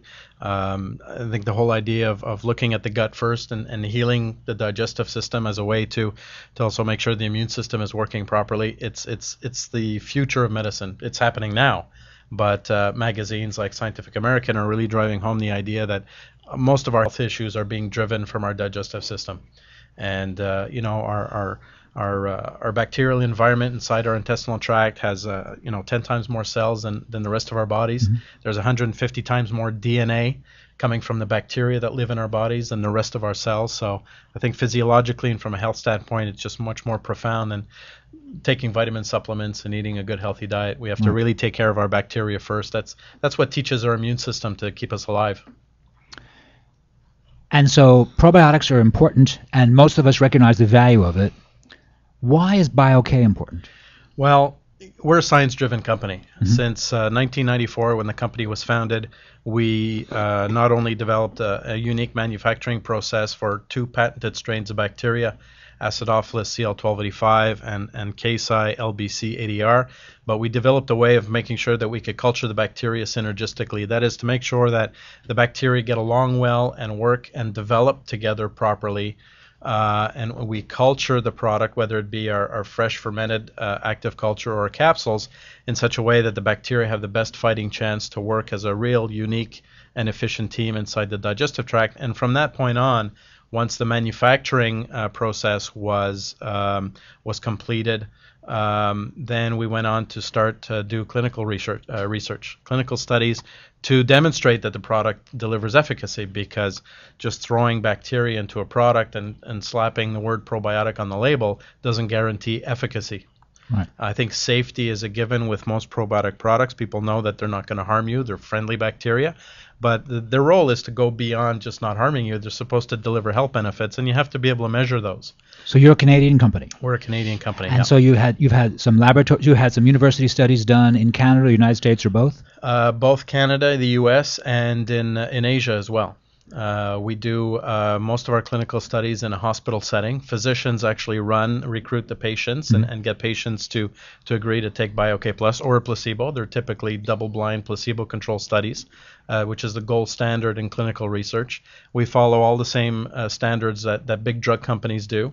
With much more limited resources. Sure. We don't advertise a whole lot. We spend most of our resources, our available resources, on product education, health food stores, owners, consumers, retailers, and health professionals, and as well, again, investing in clinical studies, not only to prove that the product works, but to better understand how it works, under what circumstances, with what types of populations, with what type of conditions, how much do we have to give to people before they see a dramatic difference. And so your products, the BioK products, that name is BioK Plus. Yeah. And these BioK Plus products, these are human strain products. Human derived. It's the same bacteria that are naturally living in our intestinal tract. They are a live, active culture.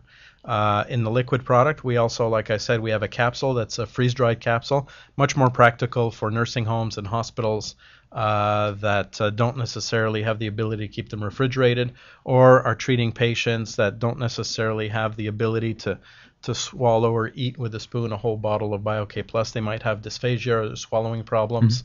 Sometimes a capsule is much easier. They just can take it with a glass of water. It's much more practical for hospitals than the liquid, which is more adapted to walking into a supermarket or health food store and picking it up there. Well, we have this one liquid on camera, Yeah. and is this one dose? That's one serving, as many as 4. You can take as little as a quarter of a bottle a day for just regular maintenance and to help support the intestinal tract.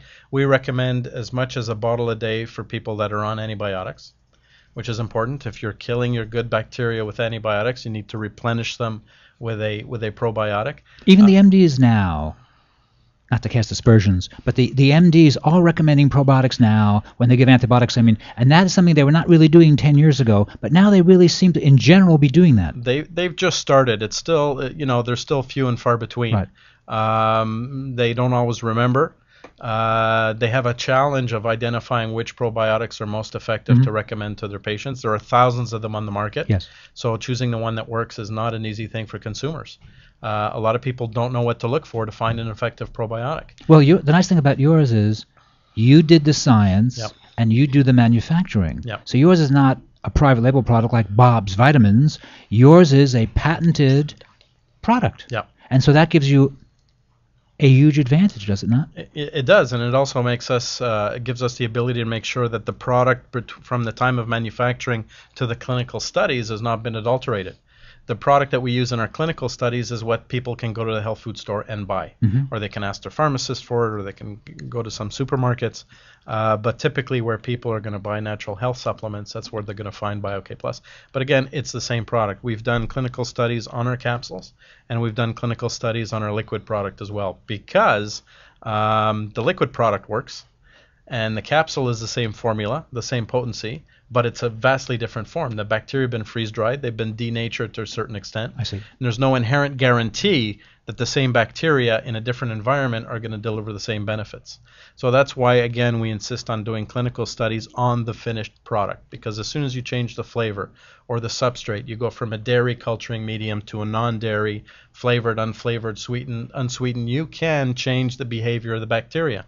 Bacteria are very sensitive to their environment, and that includes the manufacturing process. And there's a lot of assumptions that no matter how we manufacture probiotics, as long as we're using good bacteria, they're going to deliver a benefit. And nothing could be further from the truth. Where is your manufacturing facility? We manufacture just north of Montreal in Laval, Quebec. We have our own building, our own facility with our own labs in the heart of Quebec's biotechnology sector. We're surrounded by all kinds of pharmaceutical companies that are, some of them living on borrowed time with venture capital dollars, but we're fully self-financed, and we invest in our own clinical studies, and we're accountable to nobody. Well, that's nice. And we've always done things very, very differently. The trend today is to come out with products that you can manufacture, like you said, in a custom manufacturing setting where somebody's manufacturing relatively the same product for a great many different labels. We've done our own manufacturing because we customized the manufacturing process to the specific requirements of our 2 patented strains of probiotics. So if we worked with other bacteria in some other context, we would have a different manufacturing process. This is customized from the ground up. And because we understand and we have what I call a dialogue and a conversation with our bacteria, we know exactly what they need at every step of the manufacturing process. And when we deliver that, then they in turn are able to deliver those health benefits that we're starting to see in medical journals. Wow. We're chatting with Mitch and Terry from BioK Plus, and you're listening to Here's to Your Health on LA Talk Live. We'll be right back after these important messages.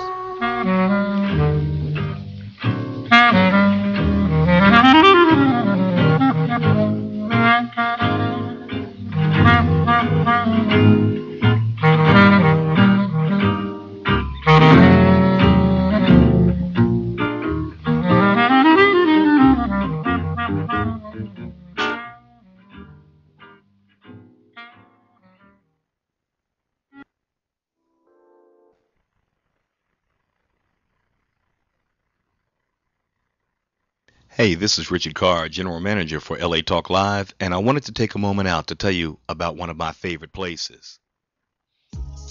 Walk, run, climb, play. Solgar number 7 can help. Feel the difference for yourself. Solgar number 7 actually shows improvement in joint comfort within 7 days. Now you can start to get back on track fast and pursue the activities you love. Solgar number 7 is a breakthrough in joint care with no glucosamine and no chondroitin. The advanced bioactives in Solgar number 7 help to increase flexibility, mobility, range of motion, and actually shows improvement within just 7 days. 1 capsule once a day is all you need. When stiff joints occasionally say no, Solgar number 7 says yes.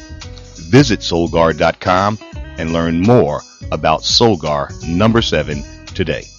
That's www.solgar.com, www.solgar.com. Solgar number 7, official sponsors of Here's to Your Health with Josh Lane and LA Talk Live.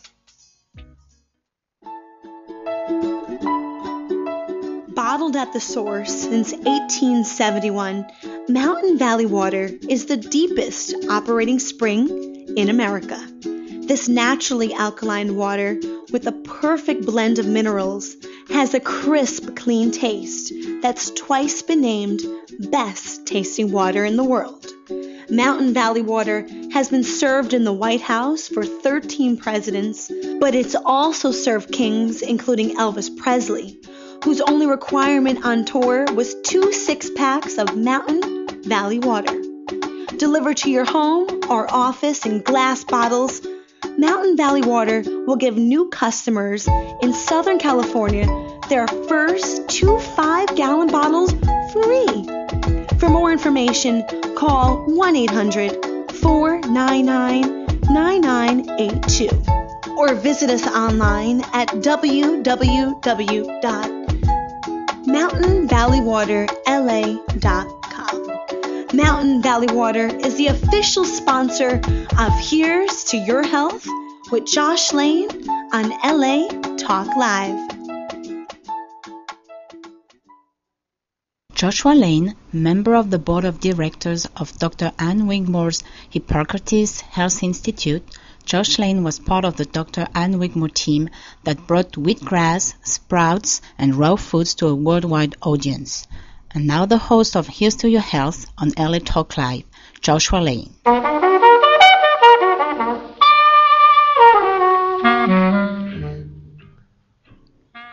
We're back, with the team from BioK Plus, an important Canadian probiotic company that you see everywhere. Whole Foods carries them. Whole Foods, of course, is very cautious as far as what they carry. They only carry quality products. And they've been carrying BioK for a long time. And I think everybody else carries BioK as well, including one of the local hospitals. You want to mention the name of that hospital here in California? Can we mention that? Well, we have several hospitals in Southern California that use BioK Plus. Most locally, I guess, would be St. John's Medical Center. Okay. We work with a lot of physicians in Southern California, either gastroenterologists or infectious disease specialists. Specifically, what hospitals are starting to use BioK Plus for is for the prevention of antibiotic-associated diarrhea and the prevention of C. difficile infection. Prevention of what? C. difficile infection. I do not know what that is. What is that? More commonly known as C. diff. It's typically a hospital-acquired infection. Oh, dear. People predominantly receiving antibiotics are likely to get it. As a lot of people know, as you take antibiotics, you're disrupting the balance of good and bad bacteria in the intestinal tract. And C. diff, being now more and more antibiotic resistant, is able to develop in patients as they're killing off friendly competitive bacteria. It's an opportunistic infection that can take over in the intestinal tract and cause very rapid intestinal bleeding and swelling. What we call submembranous colitis. It's a horrible condition, and it's spread from patient to patient, room to room in the hospital. It is infectious, and it's I don't want to necessarily say it's common, but it is present in every major hospital in North America.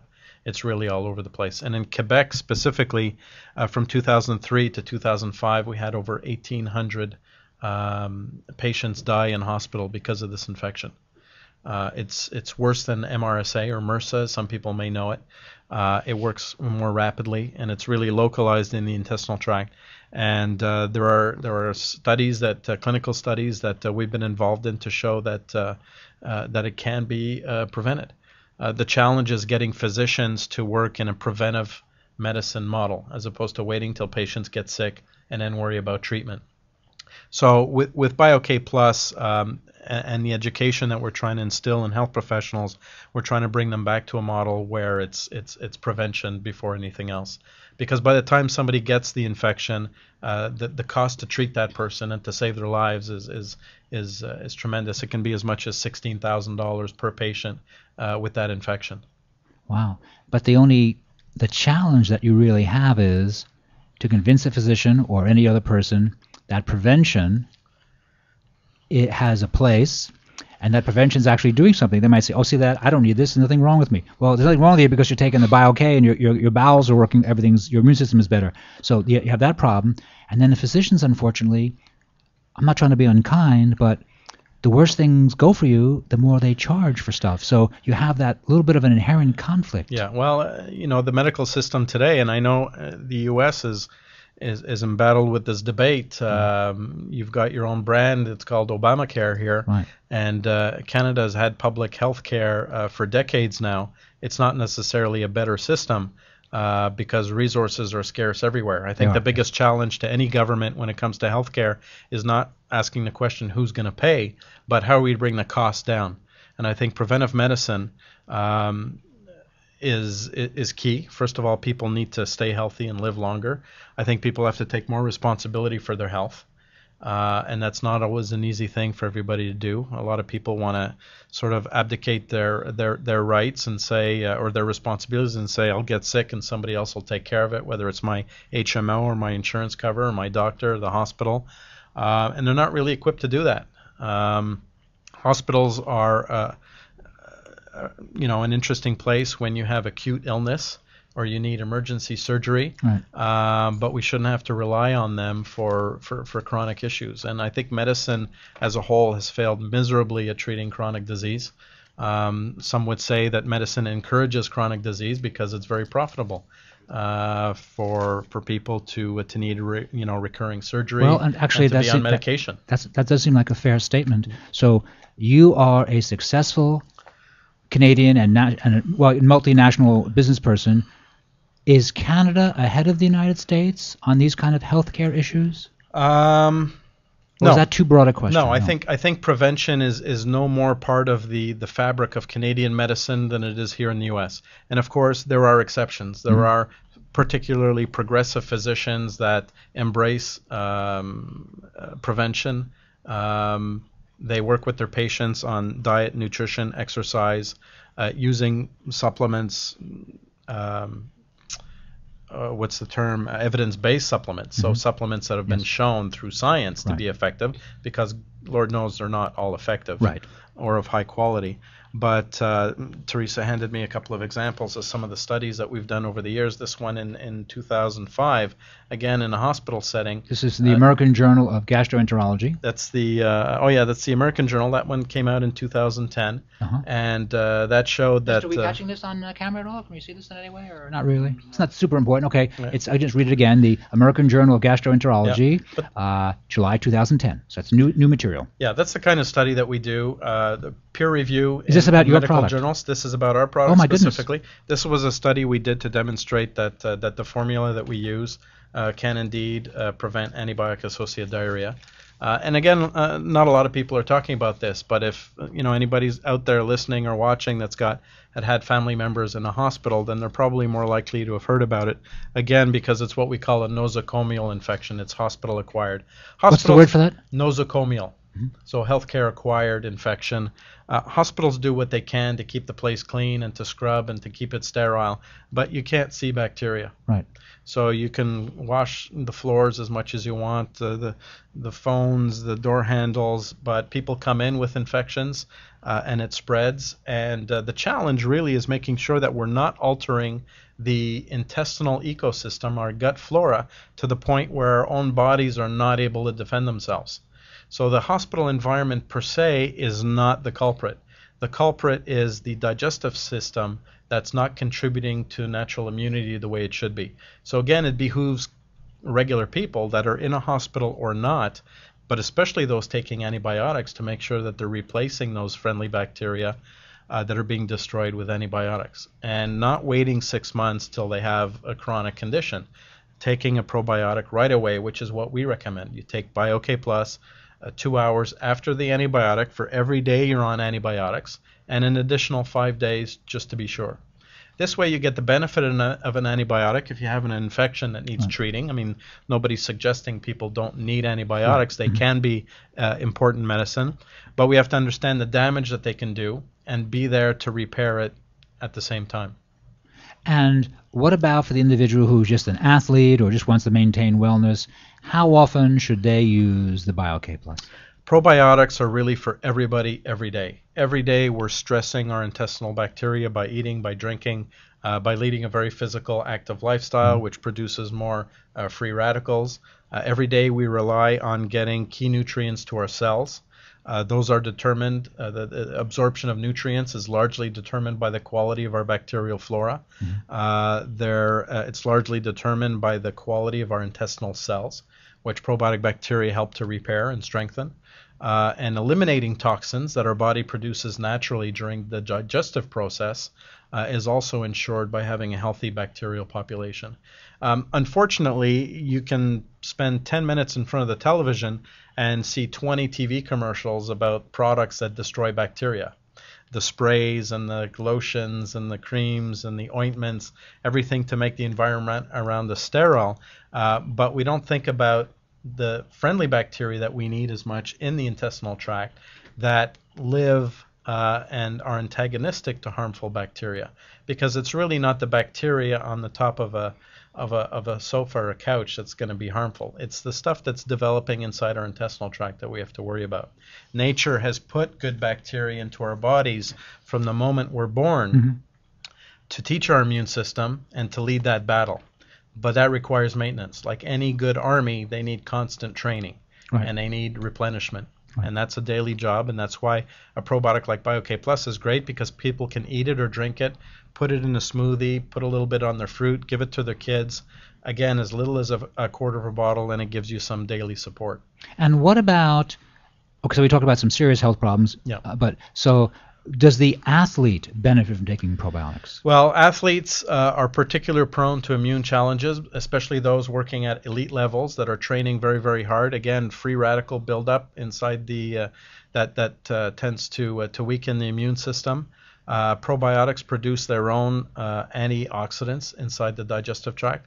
Acidophilus specifically produces superoxide dismutase, which is a very powerful antioxidant, very tough to get in the supplement form. Digestion and nutrient absorption has to be optimal for athletes. They're going out of their way to eat a healthy, clean diet. They're taking lots of supplements, but all the absorption of that depends largely on the quality of our bacterial flora. There's some evidence to suggest that probiotics can be helpful for recovery as well after workouts. Reduction and storage of lactic acid, which leads to muscle pain after strenuous activity. So it's nothing but advantages. Not only that, but athletes that have to travel a lot, like every country right now, we're sending athletes to London for the Olympics. Jet lag, being in close quarters, tourista, traveling on airplanes, all the stresses involved in competing at that level wreak havoc on the intestinal tract, and a probiotic like BioK Plus can be tremendous help. As a matter of fact, the Beijing Olympics in I don't remember what year they were, I think it was 8 years ago, we sent the entire Canadian Olympic team with BioK Plus capsules. Oh, really? To help compensate for what travel was going to do to them. Our biggest track hopeful years ago, I think it was 3 Olympics ago, Michael Smith caught a stomach flu 24 hours before getting on the plane to I think it was the Athens Olympics at the time. And for something as benign as a stomach flu, his Olympic experience, he was training his whole life for that experience, and just a simple stomach flu, and he was stuck home. We're chatting with Michael and Teresa of BioK Plus, and we'll be right back after these important messages.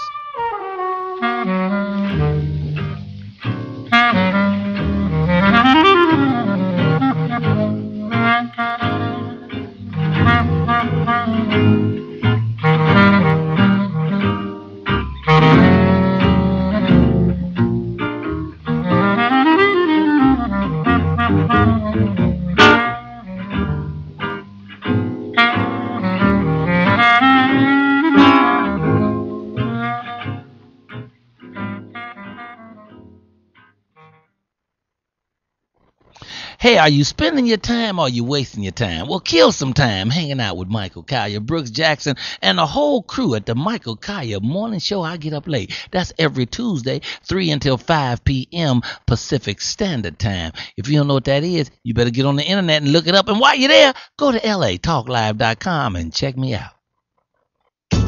Hi, this is Elena, inviting you to join me every Wednesday at noon for Elena's Beauty Talk and more, exclusively on LA Talk Live. You can also catch us on iTunes Radio, R&B, or watch us on Ustream.tv. Reality radio, handcrafted for your listening pleasure.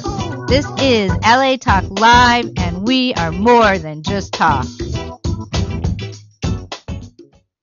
Hi, this is John McClure Jr., a.k.a. Simply John, and I would like to invite you to join us on GospelRhythms.com every Sunday at 4 p.m. Pacific Standard Time, 7 p.m. Eastern Standard Time for our show, GospelRhythms.com Talk Live Radio. Join us as we celebrate Christians around the world in all genres of entertainment, as well as highlight interest stories on men and women who are making a difference and impacting their community. So don't forget to tune in to GospelRhythms.com on LA Talk Live. And we're more than just talk. Remember, it's a heaven's party here on earth. So live life. Love God.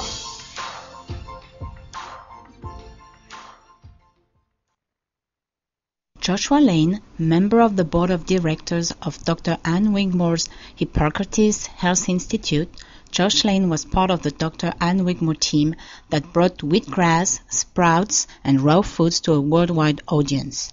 And now the host of Here's to Your Health on LA Talk Live, Joshua Lane.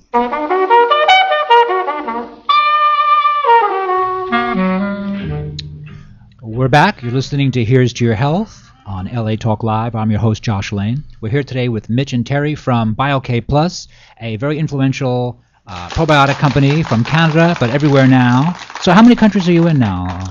We're in 2 countries right now. We get requests from all over the planet, companies that want to distribute our product, people that want to buy it direct because it's got an incredible reputation. It's not an easy thing to ship bacteria all over the world. Right. Especially when it's, we try to keep it live and active. We insist on guaranteeing the potency right through the best before date. which is a key indication of a quality probiotic. And because we worry about the bacteria dying in transportation, if it gets lost on a truck or an airplane, we're not keen on shipping it all over the place. But we sell the product across Canada. We sell the product across the U.S. A lot of people buy enough when they're in wherever they are, Canada, U.S., to take it back home. The Middle East, Asia, Latin America, Europe. But these are all countries that we are looking seriously at developing our product into, whether it's exporting or manufacturing in other countries. It's the company's called BioK Plus International because we view the world as our potential marketplace. And you've been manufacturing since when? We started manufacturing in 1996, so it's been about 15 years now, and I've been with the company almost since that time. And it's been a challenging process because we saw and we wanted to work with probiotics differently from every other company. We wanted to be science-based. We didn't want to make a whole lot of promises that we weren't able to deliver. We said we'll start talking about the benefits of our product when we've got, science and clinical studies to back it up, because the world of bacteria in the product and in the intestinal tract is very, very complex. There's only one basketball team any given year that wins the NBA final. Right. Despite everybody working hard and being well paid and being really tall and talented. And being motivated, right? And being motivated, but that synergy, that gelling of a team is what makes a probiotic effective or not. So whether you're putting one strain or 2 or 20 or 30, you got to make sure that they're working properly. And the only way to do that is to look at the product scientifically, do laboratory analysis, which only tells part of the story, and then follow that up with clinical studies to say, hey, if I give this to somebody, are they going to get better? Okay, now you have 2 strains that you work with scientifically. Yeah. Now, some products now have 14 strains of probiotic, etc. Mm-hmm. Now, without slamming anybody, is that simply marketing guys decide, gee, we'll put those guys have 2, and we'll put 14, and it will be 7 times better? Is that what they're thinking? Primarily. Yes, so there's no real science behind that. There's absolutely no science to suggest that a product with more strains is more effective. As a matter of fact, the bulk of the clinical evidence of the clinical studies suggests the opposite, that the more narrow the selection of bacteria, 1, 2, the more likely it is to deliver a clinical benefit. Again, it doesn't exclude products that may have more, but those that have a greater variety of bacteria are much fewer and further between. And how many billion bacteria are in a bottle of this BioK Plus? Each bottle delivers a minimum of 50 billion. We have in excess of that amount, but we guarantee a minimum of 50 billion right through the best before date. And as you mentioned earlier, if someone wishes to economize, they don't necessarily need to use a whole bottle per day. Is that correct? Well, they can save money by using less, and if people use it consistently, then typically they don't need as much. If they're otherwise healthy and they worry about what they eat and they lead a healthy, active lifestyle, and they're supplementing and being careful about their diet, being careful about antibiotics and other medications that can upset that flora, and make sure that they increase how much they take occasionally. A quarter of a bottle can go a long way. It's still 12.5 billion bacteria, which far exceeds the average product available today. And does the science, the scientific studies you're familiar with and have sponsored, is there a discussion of how many billions of bacteria we actually need to be effective? It's hard to say. We don't know what the upper limit is. The study that we referred to before in the American Journal of Gastroenterology was a dose-ranging study, which was very, very important. What it showed was that 50 billion gave a really good result, but 100 billion was a much better result. 100 billion in divided doses? Yeah, it was the equivalent of 2 bottles a day. Actually, in that particular study, it was capsules that we used. So it was 2 capsules of 50 billion. Patients were either on 2 capsules or 1 capsule or on a placebo. Mm-hmm. And placebo gave a minimal effect. As you know, there's always some placebo effect. Yes. That's why we do that kind of study. A single capsule delivered a really good result, and a double capsule delivered fantastic results. Such as so what results? More is better. And what's additional benefit? What will a individual see? What will an athlete see, to go back to the athletes? Well, athletes and we know several athletes are using BioK Plus, professional athletes and elite athletes. I learned that a professional golfer's best friend is not his driver. It's the bottle of Pepto-Bismol in the golf bag. Uh-huh. They deal with incredible stress. Right. And I think there may be more stress for a golfer than what we would consider more strenuous sports, because It's a one-man Every team. shot, yeah, one-man It's team, a right. one-man or one-woman team. That's right. You don't have 12 other teammates to rely on. It's Right. just you, and you're out there alone, and the travel schedule is outrageous. The stress is enormous. And like I said earlier, that stress puts a lot of pressure on the immune system. It puts a lot of pressure on the digestive system, and it can wreak havoc. And again, you come down with something like a stomach virus or a flu, and you can be out of business for a week. Right. And that's a championship right there. That's a major. That's Augusta. That's the British Open that just happened, or it's the Daytona 500. It's a huge important happening that you're not going to participate in. So you think that this probiotic BioK Plus can be an important piece of technology that an athlete would use, an elite athlete would use, to just push their performance up a bit, because they're healthier and therefore they could be better at whatever their sport. Elite and not so elite. And it starts with digestion, which has to be optimal. Then nutrient absorption, which is key to keep fueling our cells. And of course, keeping our immune system strong, which tends to get tired the more physically active we are. So now a lot of people buy BioK Plus or other products, and they think, oh, I'll have less gas, right? We can say that. They have less bloating, better bowel movements. And then what else would they get? Would they have more energy? Typically more energy. Again, as the body is more efficient at eliminating waste, it's less taxing. It takes less energy for the body to be productive.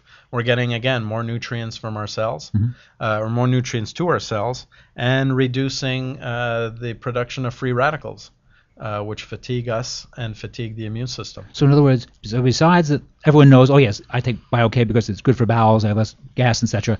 But also, it gives you more energy, and then also theoretically, it helps us immune enhancing, and therefore can be considered in an anti-cancer camp. It actually might be useful anti-cancer. We've actually done some research on cancer that are published in some journals, and there's a lot of science to suggest that that probiotics can have a role in the mechanisms of cancer. We know that certain probiotic strains of bacteria can reduce the production of cancerous compounds that are developed in the gut. We're literally our own worst enemy when it comes to toxins. Right. We don't have to live in a polluted city to be toxic.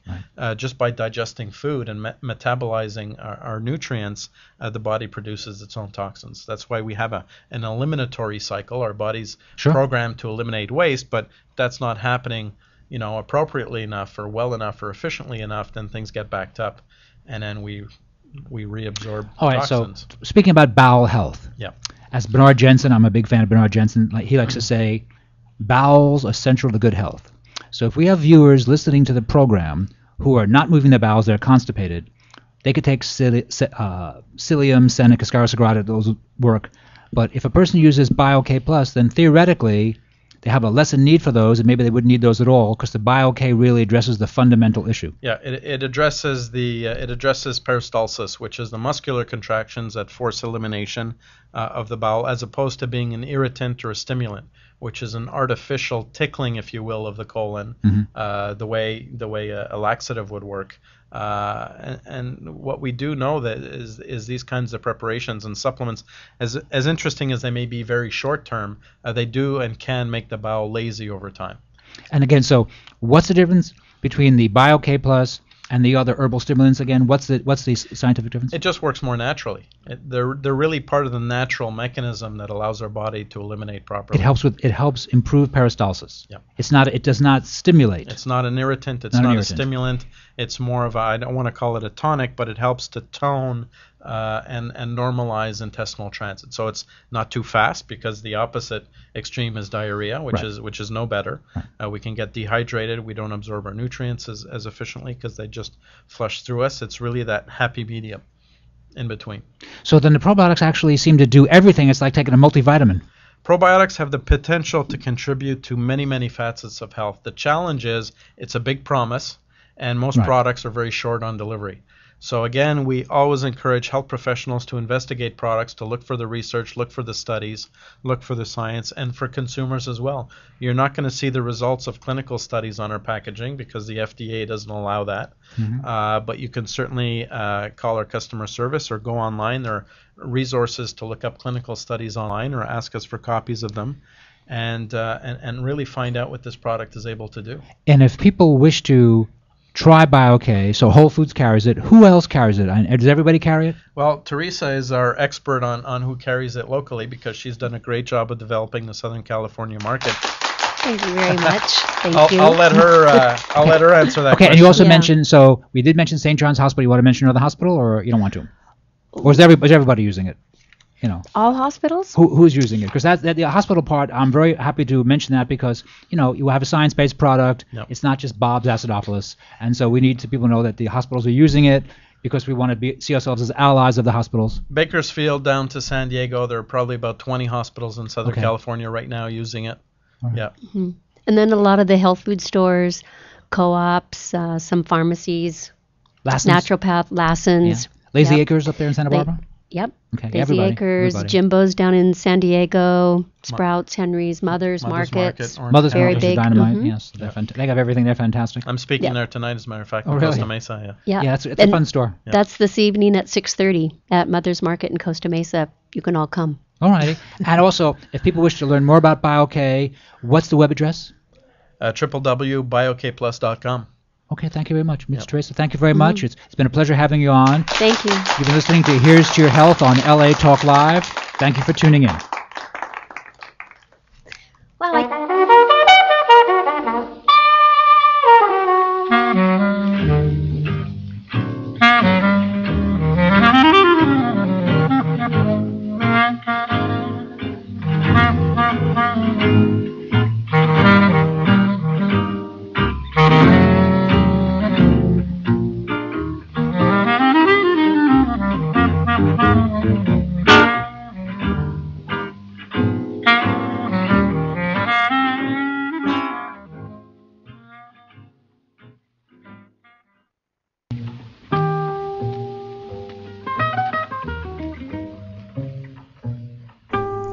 For more information about the guests and sponsors of Here's to Your Health on LA Talk Live, please call us at 818-707-0005.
I tried so hard to be carefree.